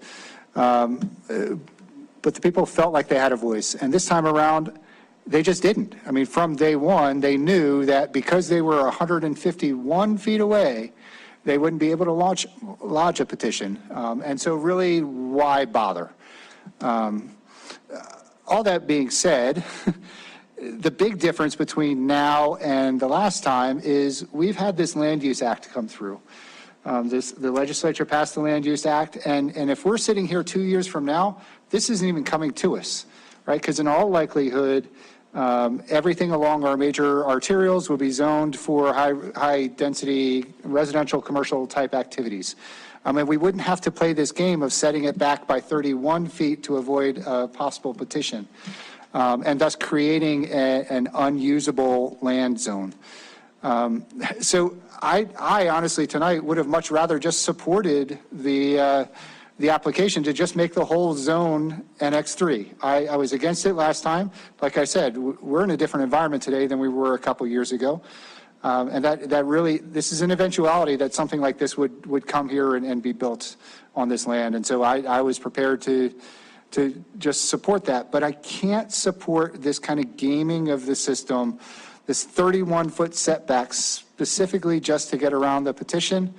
It's just not, it's not a precedent that we should allow to be set for the city. I mean, for whatever time we have left in this process, which might not be long at all, or who knows what the legislature does. Maybe it might, push out a couple more years or whatever. That's the one time right now when citizens really feel like they have an opportunity to have a voice. And this specific setback of 31 feet was done specifically just to avoid that. We saw on the site plan, there's nothing planned for that 31 feet. It's just, it'll be open space, and that's fine. But we should have just done the whole NX3 zone. Disclosure, my parents live in Zimmerman Place Apartments. They love it. It's great. They're doing a really good job. I want to commend Mr. Lees on building a great community, and I like all those. I would have much rather seen this just be an NX3 complete district. And so I'm going to vote against it, not because I don't like the project. The cooperative housing is great. I think that's a well-needed thing here in Billings. And I think it's just fine for that location there. But it fails the number 10. Will this new zoning encourage the most appropriate use of land throughout the city of Billings? That 31-foot strip there where staff says NO doesn't belong on arterials, yet they allowed it to just be brought forward that way specifically just to, as I said, circumvent the petition process. So I'm going to vote against it. It's no knock against the project itself. I hope you understand that, but it should have just been brought forward as an entire NX3 zone. Thank you. Good, thank you. Council Member Joy? Thank you, Mayor and Council. I will support the motion for approval. One of the things that I think is really important about this project is that they have an age on the project. So they want those people 55 and plus. And what that does is it opens up more housing. It opens up more housing by having those people who have their single home dwellings with their nice yard, who are 55 plus, saying, you know what, I don't want to do the yard anymore. I can't get in the bathtub anymore because I can't lift my feet or whatever. The stairs, the upstairs, and they have an option for where they can live, opening up more housing. One of the things that we were told way before the pandemic, way back in 2019, is that what was happening as part of our housing market right here in Billings was that we had people who could pay more for a bigger home, but were staying in smaller homes. And when you have an aging population staying in their single home dwelling, and not moving into something like a housing cooperative, it shuts down the ability of a family to get into a home. So that's what I see one of the advantages of this. The second thing is I read all of the public comment very, very carefully, and I am only speculating. We did previously have a lot of comment on this, but one of the things I think a lot of people are actually feeling when it comes to traffic is that there is volume of traffic, but there's also a lot of discourteous driving. And I think that I'm just speculating, but I think that what people are feeling in neighborhoods is not necessarily captured in a vehicle count. What's not captured in a vehicle count is how people feel about the drivers around them and the people that are driving. So I think that part of our issue is not just the number of vehicles, but the discourteousness of some of our drivers. Thank you. Okay, thank you very much. Further discussion on the motion. Motion is for approval. Item number 4. Councilmember Neese? Thank you, Mayor. I recall that the last zone change on this that failed, and the residents there, they were very involved in that. They were passionate about it. And this time I saw a couple of emails, a couple of responses. So I was really kind of surprised that there wasn't. So it tells me that they were not really, even though they may have been outside the protest area, I don't think there was a whole lot of opposition to this. That is offset as the developer has done. I agree. I don't like the idea they were playing the games there, but I think they heard what the council was telling them last time to not make Zimmerman Trail just a corridor of tall buildings. And so in this case, I'm going to support this. I think that even though there's a lot of promises about how it could be used, and we only approved Annex 3, you have to trust the developer at times that this kind of stuff is going to be developed. And I think this is a really interesting concept. I think it'll target a certain niche of the market, and I think it'll do well. And hopefully we can see additional units like this in other parts of the city. So I will support this.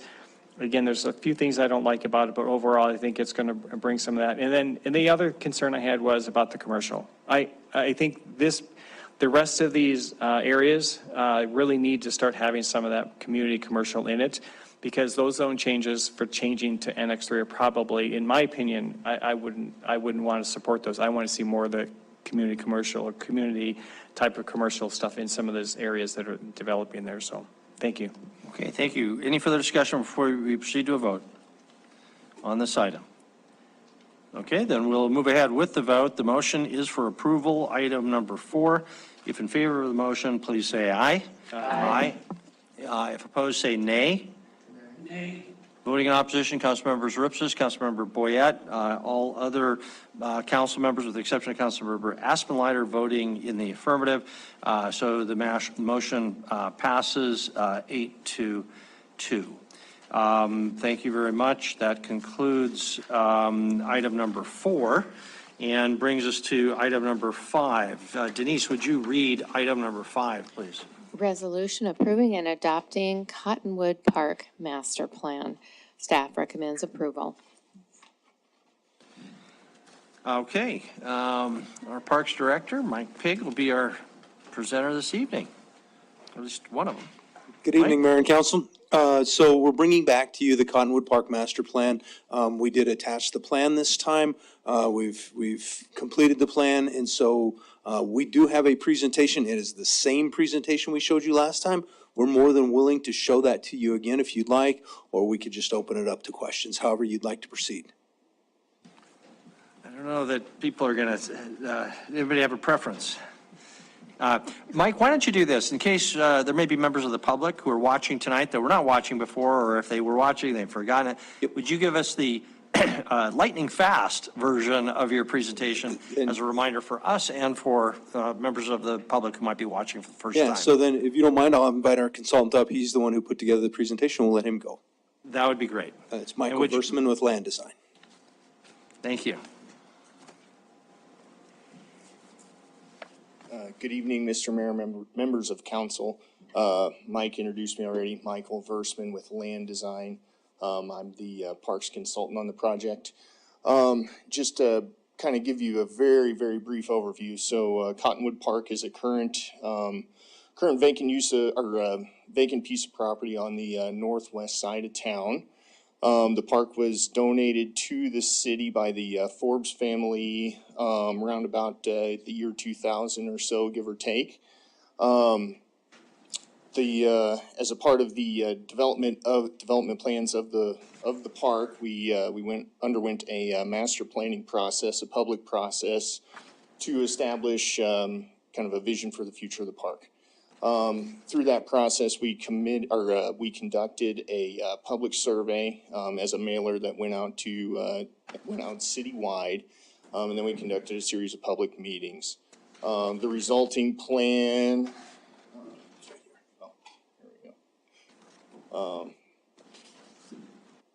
I'll skip toward the end unless there are any questions about context or anything. The resulting plan develops the central core for the park itself, centered around kind of this community center, large picnic shelter and playground area.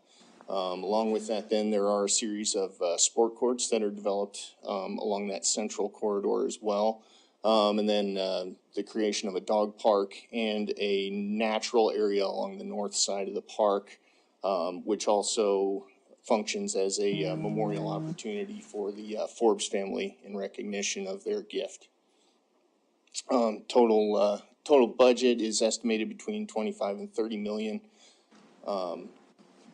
$30 million, and we're projecting a range at this point just to kind of account for any sort of variations in the market, and then also to try and account for development taking place over a period of time.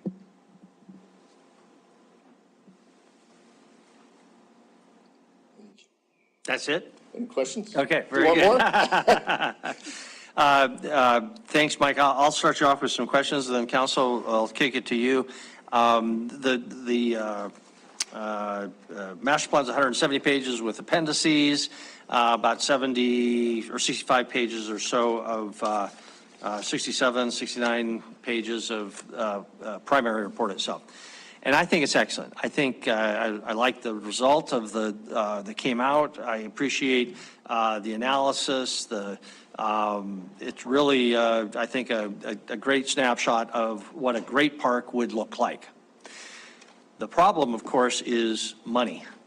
And on that, and this is consistent with virtually every other master plan we've ever done. The marching orders, I think, are go forth and figure out what this would look like in a perfect world. And sometimes we can act on that, and usually we can't because of the money problem. And in this case, the funding source section on page 64 is 9 sentences, most of which are devoted to communicating, go find private donors, like Pheasants Unlimited. Okay, great idea, but I don't think that's going to raise us $30 million. So here's my question, and we can come back to this. We don't have to resolve this now, but I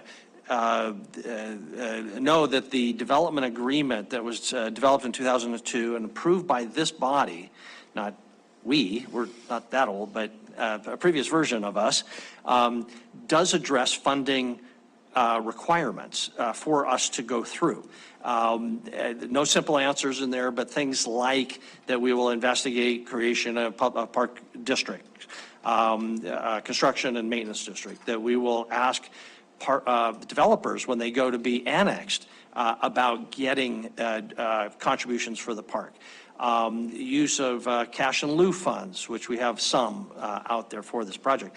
None of that's addressed in the study, and I think it should be. It's not going to solve any of the problems, but I'm concerned that if we don't address the legal requirements that we've already entered into 20 years ago and include a copy of that development agreement with this as part of the appendix, and at least put a paragraph or two reminding people that we have these requirements, it'll just get forgotten, as I think it has been. So I'll just warn everybody, my suggestion to this group is that we give whatever input we can. I hope express appreciation for the work that's been done, which I think is excellent, but then kick this back to a later time period for staff to beef up the funding source discussion.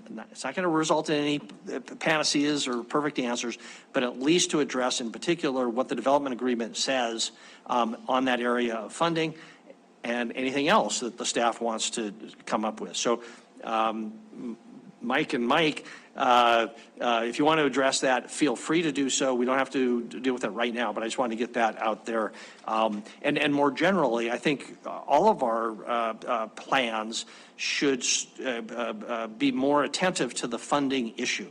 It's fine to talk about what would happen if we struck the lottery, but I think we need to take a more serious, in-depth look at the funding challenges whenever we do a park master plan. So I know that's not really a question, it's more comment, but I want to give both of you an opportunity to react to that. So if you want to, you're welcome to. Yeah, absolutely. No, Mr. Mayor, I think that is something that we should include in the appendix for sure. And then also, I think including some of that pertinent text would be worthwhile for sure. Okay, no opposition I'm hearing from the consultant. Mike Pigg, you want to comment? Yeah, Mayor and Council, I have no opposition to that either. We can include that verbiage in there and the appendix also. So there is some cash in lieu funds that are available for the development, and it does talk a little bit about waivers of protest, and that is all can be put in with that appendix. So. Okay, how much is the cash in lieu that's available now? So I asked Finance earlier today exactly how much, and they came up with a number between $600,000 and $700,000. They didn't have enough time to complete all that research, so somewhere in that. Andy says it leans probably more closer to the $700,000. Okay, thanks very much. Hope I didn't hijack the discussion. Councilmember Kennedy?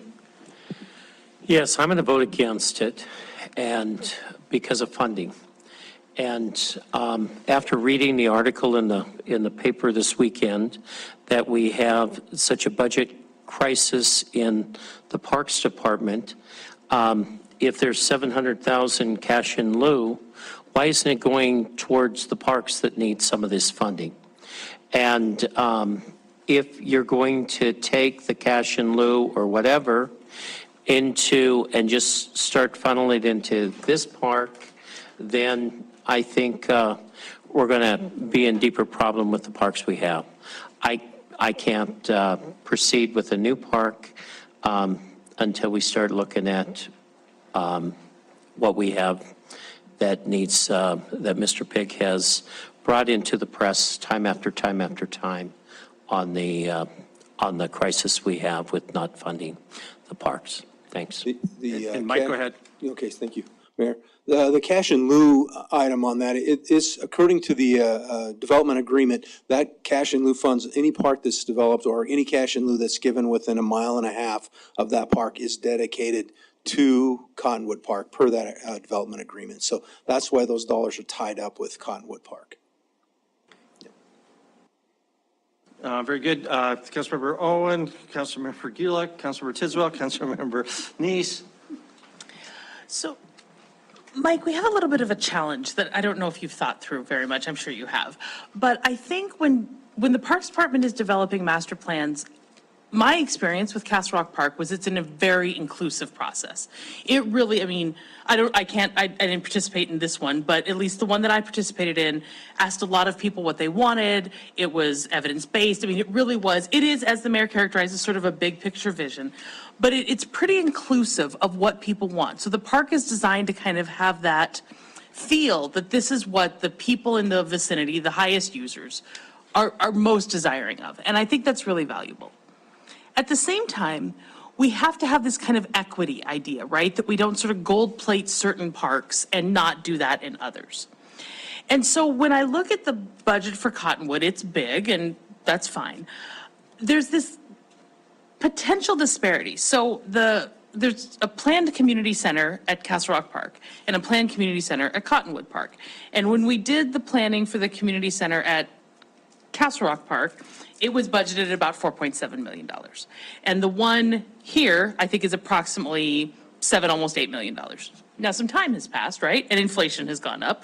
So depending on what inflation number we use, we're either on a per square foot basis, sort of close. If you assume that inflation of materials and labor has been 12 or 14%, then they're pretty much on a per square foot basis, the same cost between Castle Rock and Cottonwood.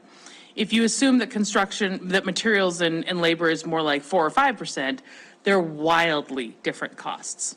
So does the Parks Department have a way to sort of navigate this? That if we're going to, we will do a planning process that says the community can weigh in and say, at this park, we want trails and a community center and basketball court and pickleball. And at this one, we want a ninja course and a splash pad and this. So if we do that, do we then say, but when we do a community center, it looks like this, and it will look like this anywhere we put it, so that we have equity when we do certain things, or do we just let the consultants drive the bus and they can put in whatever sort of community center they like? Sorry that was so long-winded, but I just kind of wanted to lay the foundation here.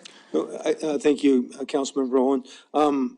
I believe it's just a concept. So I think as we get going into that design phase, that would be handled at that point. And I agree with you. I believe that we need to have a community center design that we can base them all off of. Now, certain areas would probably have to design that down, and in other areas we can enhance it to the full effect. So take, for example, like if we were to redo the North Park Center, I think we would follow that same sort of community center design that we would do for all of them, but then design it down since it's a smaller, would be a smaller footprint. Does that make sense? Okay, so when you say design down, you don't mean in quality, you mean in size. Size, correct. But so what we should see when we go from master plan concept to actual some sort of architecture work is on a per square foot basis, we're going to build in North Park and Castle Rock and Centennial and Cottonwood on about the same per square foot basis. Correct. And that's kind of the point that we were trying to make. We were thinking of that when we were like doing the bond. We were talking about a concept or a model that we would base the community centers off of. This is just a concept for Cottonwood, and there was the similar sort of thing for Castle Rock. So it would just be this is a placeholder, but this, we would come with that model. It would be what I would suggest, yes. Okay, so just to be clear, I don't have to start ramping myself up that we're going to build a real fancy community center out of Cottonwood and not at Castle Rock. We're not in that space. That is not the space that I'm trying to put you in, no. Thank you. Okay, thank you very much. Councilmember Gillick and Councilmember Tiswell. Thank you, Mayor. Just a few points and then I'll ask a question. But yeah, I don't disagree with concerns that, about developing more parks when there are things that we still need to work on in existing parks. But however, I don't think adopting a plan commits us to any course of action or any particular budgets. It is a helpful point of departure, is what I see it as. I also, I think Councilmember Owen's points on equity are good ones. Again, I think it's really, well, we need to have something adopted in terms of a master plan in order to go further sometime in the future. Like, we're not, it doesn't commit us to do anything now, so I would advocate that we adopt this, and I'll make a motion later to that. But first, just a question, further clarification. My understanding is that the cash in lieu can't be used.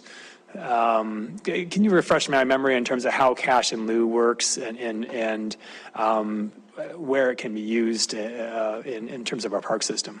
Yeah, so the cash in lieu in this case is dedicated towards Cottonwood Park. It comes from that agreement saying all the cash in lieu monies that's collected from a mile and a half around comes towards that park, towards the development of that park. A very small portion of that could be used for maintenance items if we needed to, but cash in lieu is normally dedicated towards park development, yes. Okay, thank you. I guess it's probably helpful just to have a motion on the table, so I will go ahead and do so. I move to approve a resolution adopting the Cottonwood Park Master Plan as recommended by staff. Okay, motion is made, seconded by Councilmember Rupsis. I would make a substitute motion to delay approval. Councilmember Gielich, you look like you wanted to adjust something in your motion. I don't want to jump in if I shouldn't. Thank you for reminding me on that. I do think the points that you want to add to the plan would be very helpful, because we know things can be forgotten in terms, and so it's good to include that in the master plan. I do feel like the time for lots of input is kind of coming to a close, but I think that is certainly something I think makes sense to add to this. And,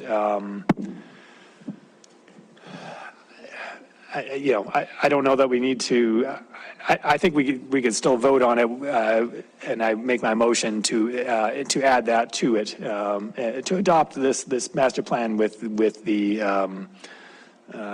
added language about the legal or deeded funding requirements, if that's.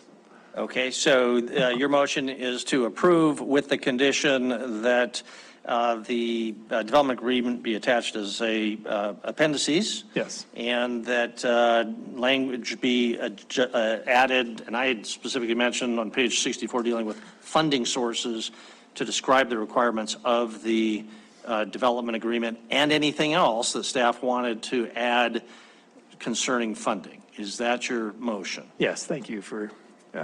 Okay, not having come back later, but we're approving it now, but putting it in staff's hands to make those changes. And Councilmember Rupsis, this was your second, so that's consistent with you.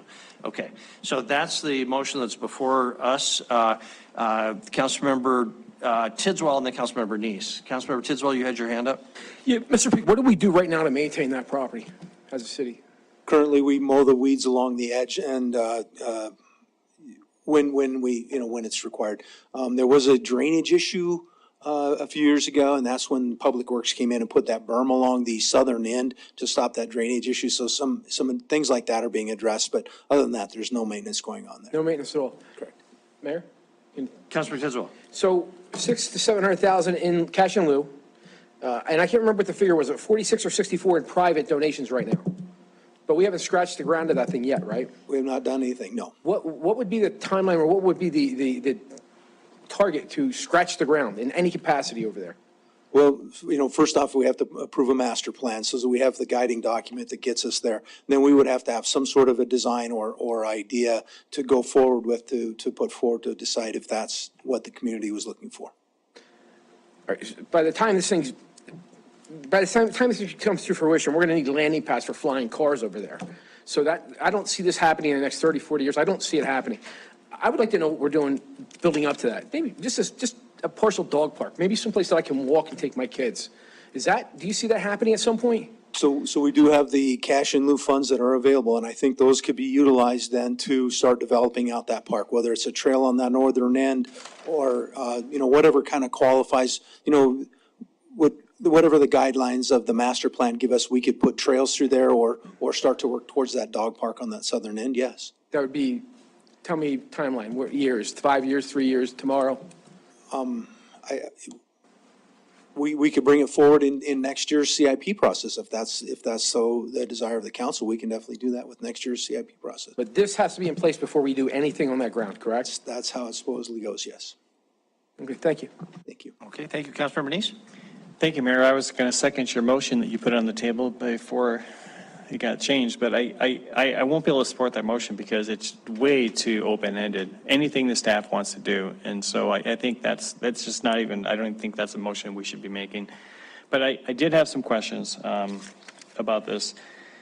First of all, Mike, you did mention what the operational FTEs were going to be, things like that. How much in today's dollars would you, if this park was developed, how much in today's dollars would that add to the budget that we already are failing at now? So those FTE numbers and all that come straight out of the 2017 comp plan, which identifies the number of FTEs you need per acre of parkland. And I believe, I can't remember the exact number that we put in here. Yeah, I'm sorry, so it came out of the comp plan, not out of the new development of this park, the way, as it's being developed? It's based on the number of acres of parkland. And so the comp plan identifies the number of bodies you need per acre of parkland. That's On where the amenities that are going into the park, like they did on Castle Rock Park, they said, well, with this, you put this feature in, you're going to have to add this many people. So this plan doesn't include that? It does. If you include the community center, then there's a number of additional FTEs that have to come in for that. But for just general parkland development, it's based on acreage. And then, of course, if we put in a community center, then we have to staff that also. And pools then require a higher staffing level, things like that. So again, I'll ask, if this was fully developed, how many FTEs would this add to your budget? So I can't remember the exact number that the report stated, but I believe there was 2 for maintenance and there was 4 that they were requiring for the community center. Okay, but that doesn't include the pool or any other inmates. So, okay. It does not. All right, I thought we were supposed to have those type of things in these master plans going forward when we did the Castle Rock plan. And I think that is actually Okay. in the All right, plan. so total is 3.5 people for the total to build out of this park, including the pools and everything. Okay, thank you for that. And then one more question I have, because I'm looking at the city-county map in this area, and it looks to me like there's a lot of county land out there, lots of county land. And it seems to me that we have policies in place to try to encourage infill development within the city. And we have parks that are not completed in the city, up in Castle Rock Park, that's not completed. You know, there's lots of different parts that are not completed yet. And here we are developing a whole master plan to put a big amenity out there to draw more people outside of the core of the city. And so it seems to me like this is counterintuitive to what we're doing. So when you look at this area around here, how many county residents are going to benefit from us spending these millions of dollars to develop this park? Do you know what the ratio of county versus city is in that 1.5 mile area? I do not. Do you know, Michael? We do have there's a graph in there that gives a rough aerial study of the park land, kind of that service area, what's developed versus not. Off the top of my head, it's like maybe 50-ish, it's about 50-50 probably at this point. Yeah, but it's not broken out between city and county. Okay, thank you. Mayor, I agree. Here's the other thing is I don't think the plan is complete. You mentioned the things that you are missing in the plan. I think we're looking at this plan. I would like to see this plan delayed further to make sure that we're developing this park to where it's really needed. I think our policies, if we talk about infill, this is completely outfill for us to go after and put this kind of money into the park. So I know I won't support the motion there, but I would support some other motion to delay this to another time. Okay, thank you. I recognize Councilmember Aspenlider and Councilmember Ripsis Shaw. I think everybody, you. Something new has come up that I've been hearing. Okay, so Aspenlider, Ripsis Shaw one. Thank you, Mr. Mayor. And Mr. Pig, I don't know if this is a question for you or Mr. Mayor. I know you've been involved in this property with the Forbes family and for a long time, so maybe this is something that you can answer. I was having a hard time kind of reading through some of the stipulations that the Forbes family made as they dedicated the land, and one of them jumped out, and I can't. It was in the mayor's email, but it was a stipulation about not being able to store maintenance equipment unless it was maintenance equipment that was specifically directed to the maintenance and upkeep of the parkland in Cottonwood Park. The question I have is, in the 2017 efficiency study, one of the things that got identified there was the encouragement for Public Works and Parks to look at areas on the west end in which we could have staging areas for equipment, so we weren't tracking everything out of the op center all the way to the west end or tracking everything out of the op center all the way to the heights. And this looks like a great area if it were possible to have some small maintenance facility in which Public Works and Parks could stage for the benefit of the entire city out of. But I'm not clear as to whether that is doable or could be doable based on the restrictions that the Forbes family put on the use of this land or not. And I guess I'm looking for some clarification if there is any on that. Would that be something that could possibly be considered, or would that break the rules? Mike, I'll comment if that's okay with you. Please. I guess I'd just say the development agreement would have to speak for itself, and I do have a copy, but I don't know that we want to get into, reading exactly. But my recollection is that depending on the scope of it, there's a good chance it would be inconsistent. The Forbes just wanted another Pioneer Park. What they didn't want was a big operations center where all the city's equipment and Public Works had its own, taking up all that land. And so, but they recognize, obviously, you have to store equipment to maintain that particular park. So, but there is still some land available to the west the city could acquire if they wanted to co-locate something or something else in the vicinity. And if the city, it certainly makes sense to have those sort of facilities, the city should just go out and look to acquire that additional land. But I suspect it would be inconsistent if it went beyond just taking care of this property. Okay, and I kind of presume that was maybe the case, but I'm not an attorney, and I try not to play that. That would be, I mean, that's disappointing that we couldn't get across that hurdle, because now we're talking about going and purchasing more land out of the general fund. I mean, putting a space for staging some Public Works and shared space for Op Center isn't taking up even a fraction of, this massive chunk of ground for parkland. And that would appear to be a prime location on the west end to help the city as it grows and help efficiencies. To stage equipment there just to take care of this one park doesn't seem to make a ton of sense, but I'm not in the park maintenance business either. That concern to me is, as we take these properties in and they have specific restrictions on what we can and can't do, kind of starts to put us in a box. When the Forbes dedicated this a long, long time ago, that may not have necessarily been what the city was envisioning. And so now we've accepted it, and we're in a box about what we can and can't do and what makes the most sense for the city of Billings. And so now we have to look at further acquisition of land or something like that to do what would make sense from an efficiency standpoint from the city. And that's disappointing. I would hope that if there's any chance that we could have a conversation with that family about that would be great. But that was one question I just wanted to discuss. Okay, thank you very much. Councilor Ripsis and Shaw. Thank you, Mayor. Owen. Thank you, Mayor. Michael, great job on this. It's a beautiful plan. It would be a beautiful park if we could build it. Unfortunately, we're probably looking at decades before that gets done. And that's a little bit of my frustration here. And Mike, this goes back to, my time on the Parks Board, where I used to vote against master plans because they didn't give us an actual strategy to implement them. And now here we are, we're approving another one. It's Centennial, Castle Rock, Colson, and now Cottonwood. These things are, and I had a great conversation with Michael. Thank you for taking the time to sit down with me. These things are very expensive, very extensive, 6 figures to put this together, honestly, to sit on a shelf, because we have really no way to build this thing out.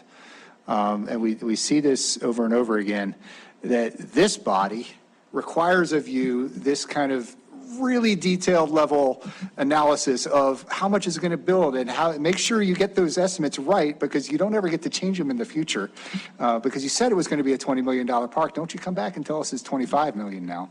And you know what, tell us how much it's going to cost to operate this park, and everything that, we can't possibly project out to the point where we could actually build the park. These are numbers for today, and they're out of date tomorrow. And we've spent $100,000 to put this together, and it's a beautiful plan, but that's all it is. I'd like to see us get to the point where any future master plans we do, honestly, the one we had for the last 20 years at Cottonwood served its purpose just fine, right? It was a quick and dirty. It was an analysis by, the staff, the developers, or the property owners at the time doing the donation. Like, this is the types of amenities we think should be here. This will serve until some point in the future when council's ready to actually fund this budget. Future master plans, let's do that. Let's do a very slimmed down project with staff, the Parks Board, some limited public engagement, get a master plan on the books, and then say, you know what, council, when we're ready to build this thing out, then we'll spend $100,000 to do the detailed master plan and give you real numbers, and you give us a budget to stick in, right? Don't tell us to go do everything in the world. Say, if you're going to give us $15 million to do this project, I'll give you a $15 million park, and we'll build the master plan, and maybe we'll only tell you what we can do for $15 million, but at that point, then we do it. Because this game that you're in, where you have to just give us a plan and then, come back later and beg for money to actually develop something, and we're just like, Mike, you've got all these master plans, why haven't you done anything with them? It's no good for anybody. So thank you, good job on this one, but let's not do it again. We understand your frustration, Mike. You don't have to comment on that. We all understand, I think. Councilmember Shaw? Thank you. I actually kind of wanted to echo some of what Councilmember Roops just said, that I look at this and I hear council members asking questions, and I understand the need, the desire for information, but we're not approving anything tonight. We're approving a plan that's already been paid for. We aren't approving any development or spending money on anything. We don't know what operational expenses are going to be, because it depends on if they build the community center first or these other things. So I guess I find that piece of it a little bit frustrating, and I think I appreciate the history, because I think that that's actually a better path for us to go down, is to not spend so much money and time at this stage, because I'm looking at this as when I hear people saying, oh, if we spend millions of dollars there, we don't have millions of dollars to spend anywhere. I don't want the public to get some idea that this is suddenly going to be at the top of our list. We have $150 million of projects and master plans that we have no way to fund, including Castle Rock Park, which is important. And so to me, this is just at the end of a very, very long list of things that we don't have a path for, we don't have a plan for. And so I would also like to see if there's a way we can scale down at this level, because I think it's frustrating. I'm sure it's frustrating for you guys to come here and hear us asking you questions when there's just still so many variables. And it's a beautiful plan. It's very well done.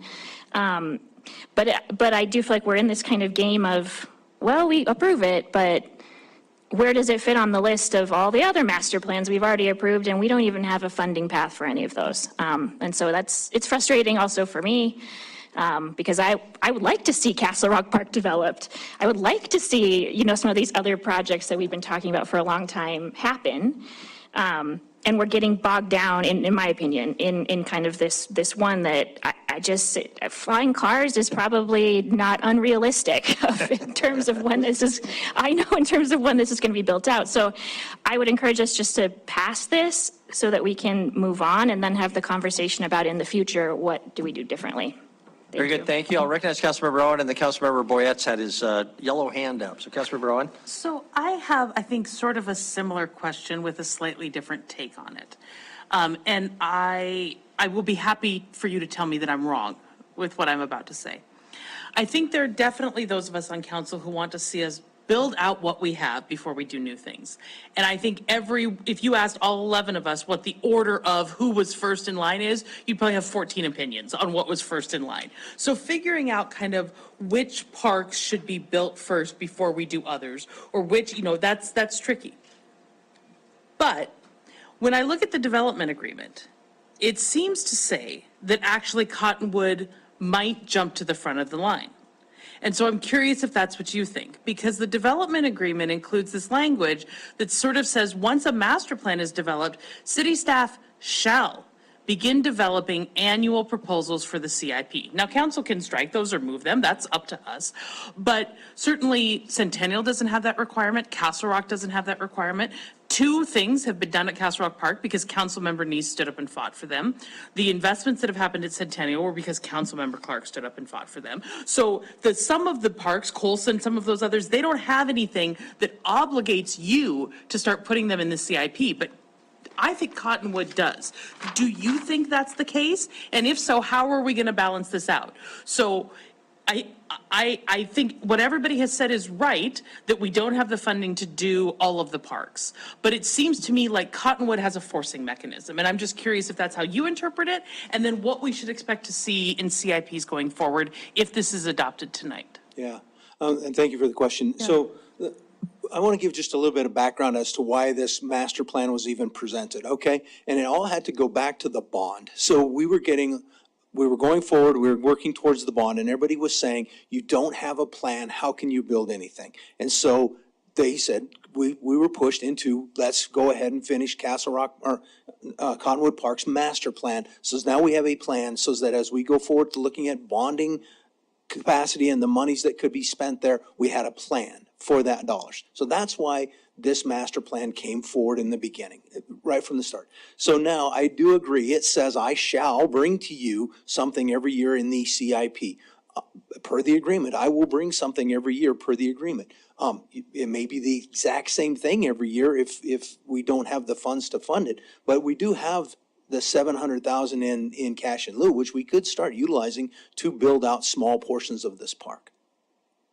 Okay, so Cottonwood is going to become the priority for funding. Is that a fair statement? No. Okay, tell me why. Cottonwood has a funding already attached to it. In the cash in lieu. Correct. Sure, I got that. I'm with you. But that's going to spend pretty fast. Correct. So but then you're obligated to continue at least proposing something in the CIP. You are not obligated to consider any other park. Is that right? That is correct. Okay, so is it fair to say that Cottonwood's going to get some planning priority? Cottonwood will have a space in the CIP every year. Every yes. single year, yeah. Correct. I agree with your interpretation, and I mean, you're not in control of the development agreement. I'm not either, but that's a concern for me. I think we don't have to develop this park. We don't. This is a big cost. It's going to jump the line of other projects that have been waiting for a very long time. Council can impact that, obviously we can, but I'm concerned. And so I'm probably going to be a no vote tonight as well. Thank you though for your questions. I think that's a very candid response. Very good, thank you. Councilmember Boyette. Thank you, Mayor. We've already paid for this study. Let's adopt it, put it on the shelf. Once a year, take it out and tell the parks to spend part of the $700,000 and then put it back on the shelf. There is no other option. There's no other money for this. But I think we need to use the $600,000 or $700,000 that's cash in lieu that's designated for the park. Maybe not use it all at once. Maybe do it over time. At least we could mark off where a parking lot should be for $600,000, $700,000. Shouldn't take that much. Very good. Any further discussion on the motion? Councilmember Joy? Councilmember Neese? Thank you, Mayor and Council. Yeah, I guess humor is a good way of looking at this because it is very frustrating to approve master plans that don't get funded. I'm sorry, that are completed but don't have a funding source. If there's $700,000 that is designated for Cottonwood Park, I wouldn't know why we wouldn't use it. It would be consistent with our SEPTEB principles. Is it jumping the line over some other project? Not if the funding for those other projects is not there. So cash in lieu is not the same as going for a grant. Going for a grant makes that available to any park, but cash in lieu is specific to this park. So following a SEPTED principle, I think do what we can to get more eyes and make it as useful as possible. Thank you. Very good. Thank you. Councilmember Neese? Thank you, Mayor. The motion, can you repeat the motion? Because I know that you added things to it that were anything that the Parks Department wanted to do, which is pretty broad. Especially now that in light of the fact that the development agreement says they shall do something, that means that's going to have to be done. Okay. So, and this was trying to interpret Councilmember Gulick's, so it's his motion. But I did put some words in your mouth that you nodded your head to. So let's make sure we're all on the same page. That's only fair, right? So he was following up on what I had said earlier. So there's some fairness about that. My understanding of the motion is that the motion is to approve the plan as drafted, but directing staff to address the funding sources section, which appears at page 64, to specifically spell out the requirements of the development agreement when it comes to funding. Also to add the development agreement as an appendix to the document. And the anything else part was, what I was saying and interpreting was that if staff wanted to further address the issue of funding, they didn't want to tie their hands. Maybe they don't want to do that, maybe they don't, but I was in that motion trying to give them some liberty because it is such an important topic to further address the funding issue. Now, it would not come back to us because we would have approved it and we would be putting it in staff's hands. I guess we should probably ask staff whether Mike in particular is comfortable with this form of motion. So hopefully, Councilmember Neese, that answers your question. I'm going to have to get Councilmember Gulick's affirmation on that, and I would like to know if staff is comfortable with the motion. But Councilmember Gulick and Councilmember Rips has the second. Do you want to subtract, add, comment on anything I said? I think you did a fantastic job. Okay. And the question that you put forth is to Mike is do you accept this awesome responsibility of having to do this and earn our trust to do that? Yeah. So Council and Mayor, my thought is when we go into that funding, we will just take it out of the appendix. That's what we will bring forward unless some brilliant idea comes forward on how to fund park development that I have never been able to come up with. But the appendix is fairly clear as to how the funding sources for this should come about. So it would reflect that identity. So you would largely just quote the development agreement? Correct. Okay. Okay, and if you have any questions, communicate with the staff before it is finalized, or not staff, the council, so people can weigh in.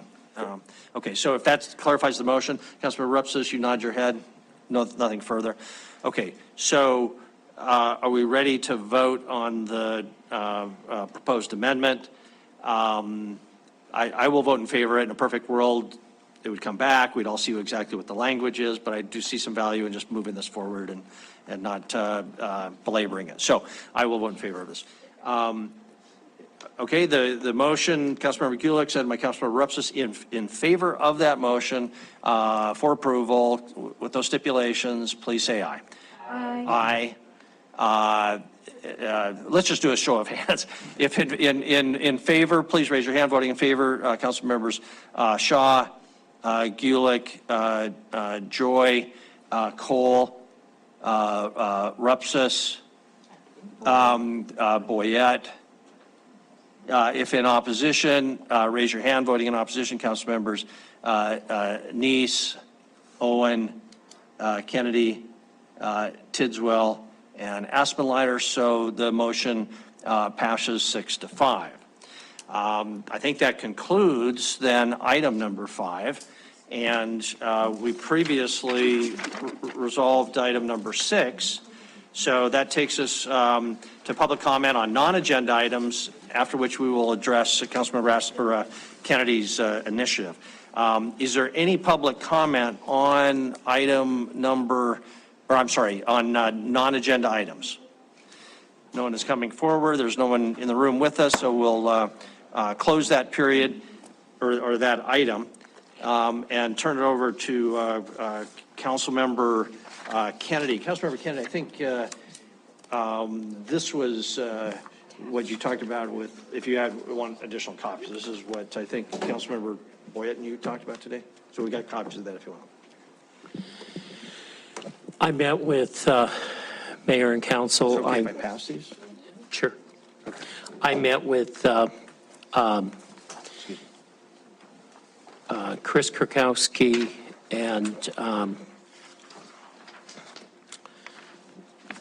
Kevin last week. We talked about the different phases of the budget, employee pay. Each of you should have received a copy of the budgets, the pay, the 3-year progression of raises, the plan for distribution, all of that. You should have a stack of papers. I have talked to the city administrator about coming back on a work session and talking about the budget and employee pay. The soonest we could do it is September 16th, and at that time we will go through each of those, because I want to make sure that everyone understands and the public understands what the pay, the salary, all of that is, and to move forward. If for this initiative to move forward, it needs a vote of yes to be placed on the September 16th for budget and employee pay. Very good, Councilmember Kennedy. While you were talking, I distributed what I understand to be your motion. I've got a copy of this. If it's okay, I'll just read this. Is that okay? Sure. So the motion would be that the city administrator is directed to provide at a future work session, which you've identified as September 16. Yes. Appropriate background documents and a written summary describing how the market-based employee compensation system has been and will be implemented. The information presented should include, at a minimum, Gallagher pay study analysis. That's A. B, the 3-year progression of raises to city managers and administrators, Kennedy 2. C, salary comparisons for department directors with other Montana cities and peer cities. D, the pay matrix and 7-step system. E, payscale.com subscription information. And in background, I guess, or in the interest of expediency, the city administrator is also directed to assist the Budget and Finance Committee if it elects to add this subject to its August agenda, so that a preliminary discussion can occur before the work session with the full council. The intention of this initiative is to provide transparency to both council members and the public on how public dollars are spent related to staff salaries. Yes, and it's not on the August agenda. It will be added to the September 16th agenda, and then it would come back at a later date to the full council if need be. September 16th, I was thinking that was the work session, not the budget. Oh, so it is the work session. The September 16th would be the work session, yeah. Okay. Correct. Okay. And Denise, we'll give you a copy of that. Oh, you did? Okay, great, thanks. Okay, so that's the motion before you. Is there a second to the motion? Councilmember Aspenleider? Any further discussion? Councilmember Joy? Thank you, Mayor and Council. I have a question for Ms. Stanton.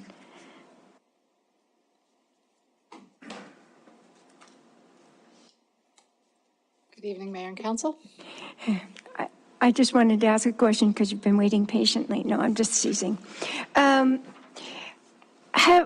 the council in your time at the city, has the council ever asked for this type of information before?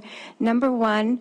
And number two, has there been any grievance process, grievances filed, any complaints filed about how previous COLA increases have been administrated? Thank you. Mayor, or Councilmember Joy and Mayor and Council, no, we have not had any of this information requested. To my knowledge, it is available to anybody who makes that request, anyone in the public or city council, but we have not had that. And we have not had any, I guess, feedback or complaints or grievances as to how the COLA has been administered in the past as well. I believe that was your second question. Yes. Okay. And a follow-up question. Okay. This is a follow-up question. In the negotiated contracts that we approve at council, has there ever been any instances of grievances or in the non-negotiated, non-bargained employees, have there been any grievances or questions or lawsuits or anything tied to the way that the raises, the COLAs have been administrated? We have not had any lawsuits as it relates to how COLAs have been administered. Thank you. Okay, anything else in the way of discussion before we proceed to a vote on the motion? Okay, we'll move to a vote. I think you know what the motion is. If in favor of the motion, please say aye. Aye. If opposed, say nay. Nay. Voting in opposition, Councilmember Joy. I believe all other council members, including Councilmember Boyett online, voting in the affirmative. So the motion passes. To be continued later on that. That concludes our initiatives. And so, Council, sorry for missing their break, but I hope you get over it. So we're adjourned. Well, we'll try.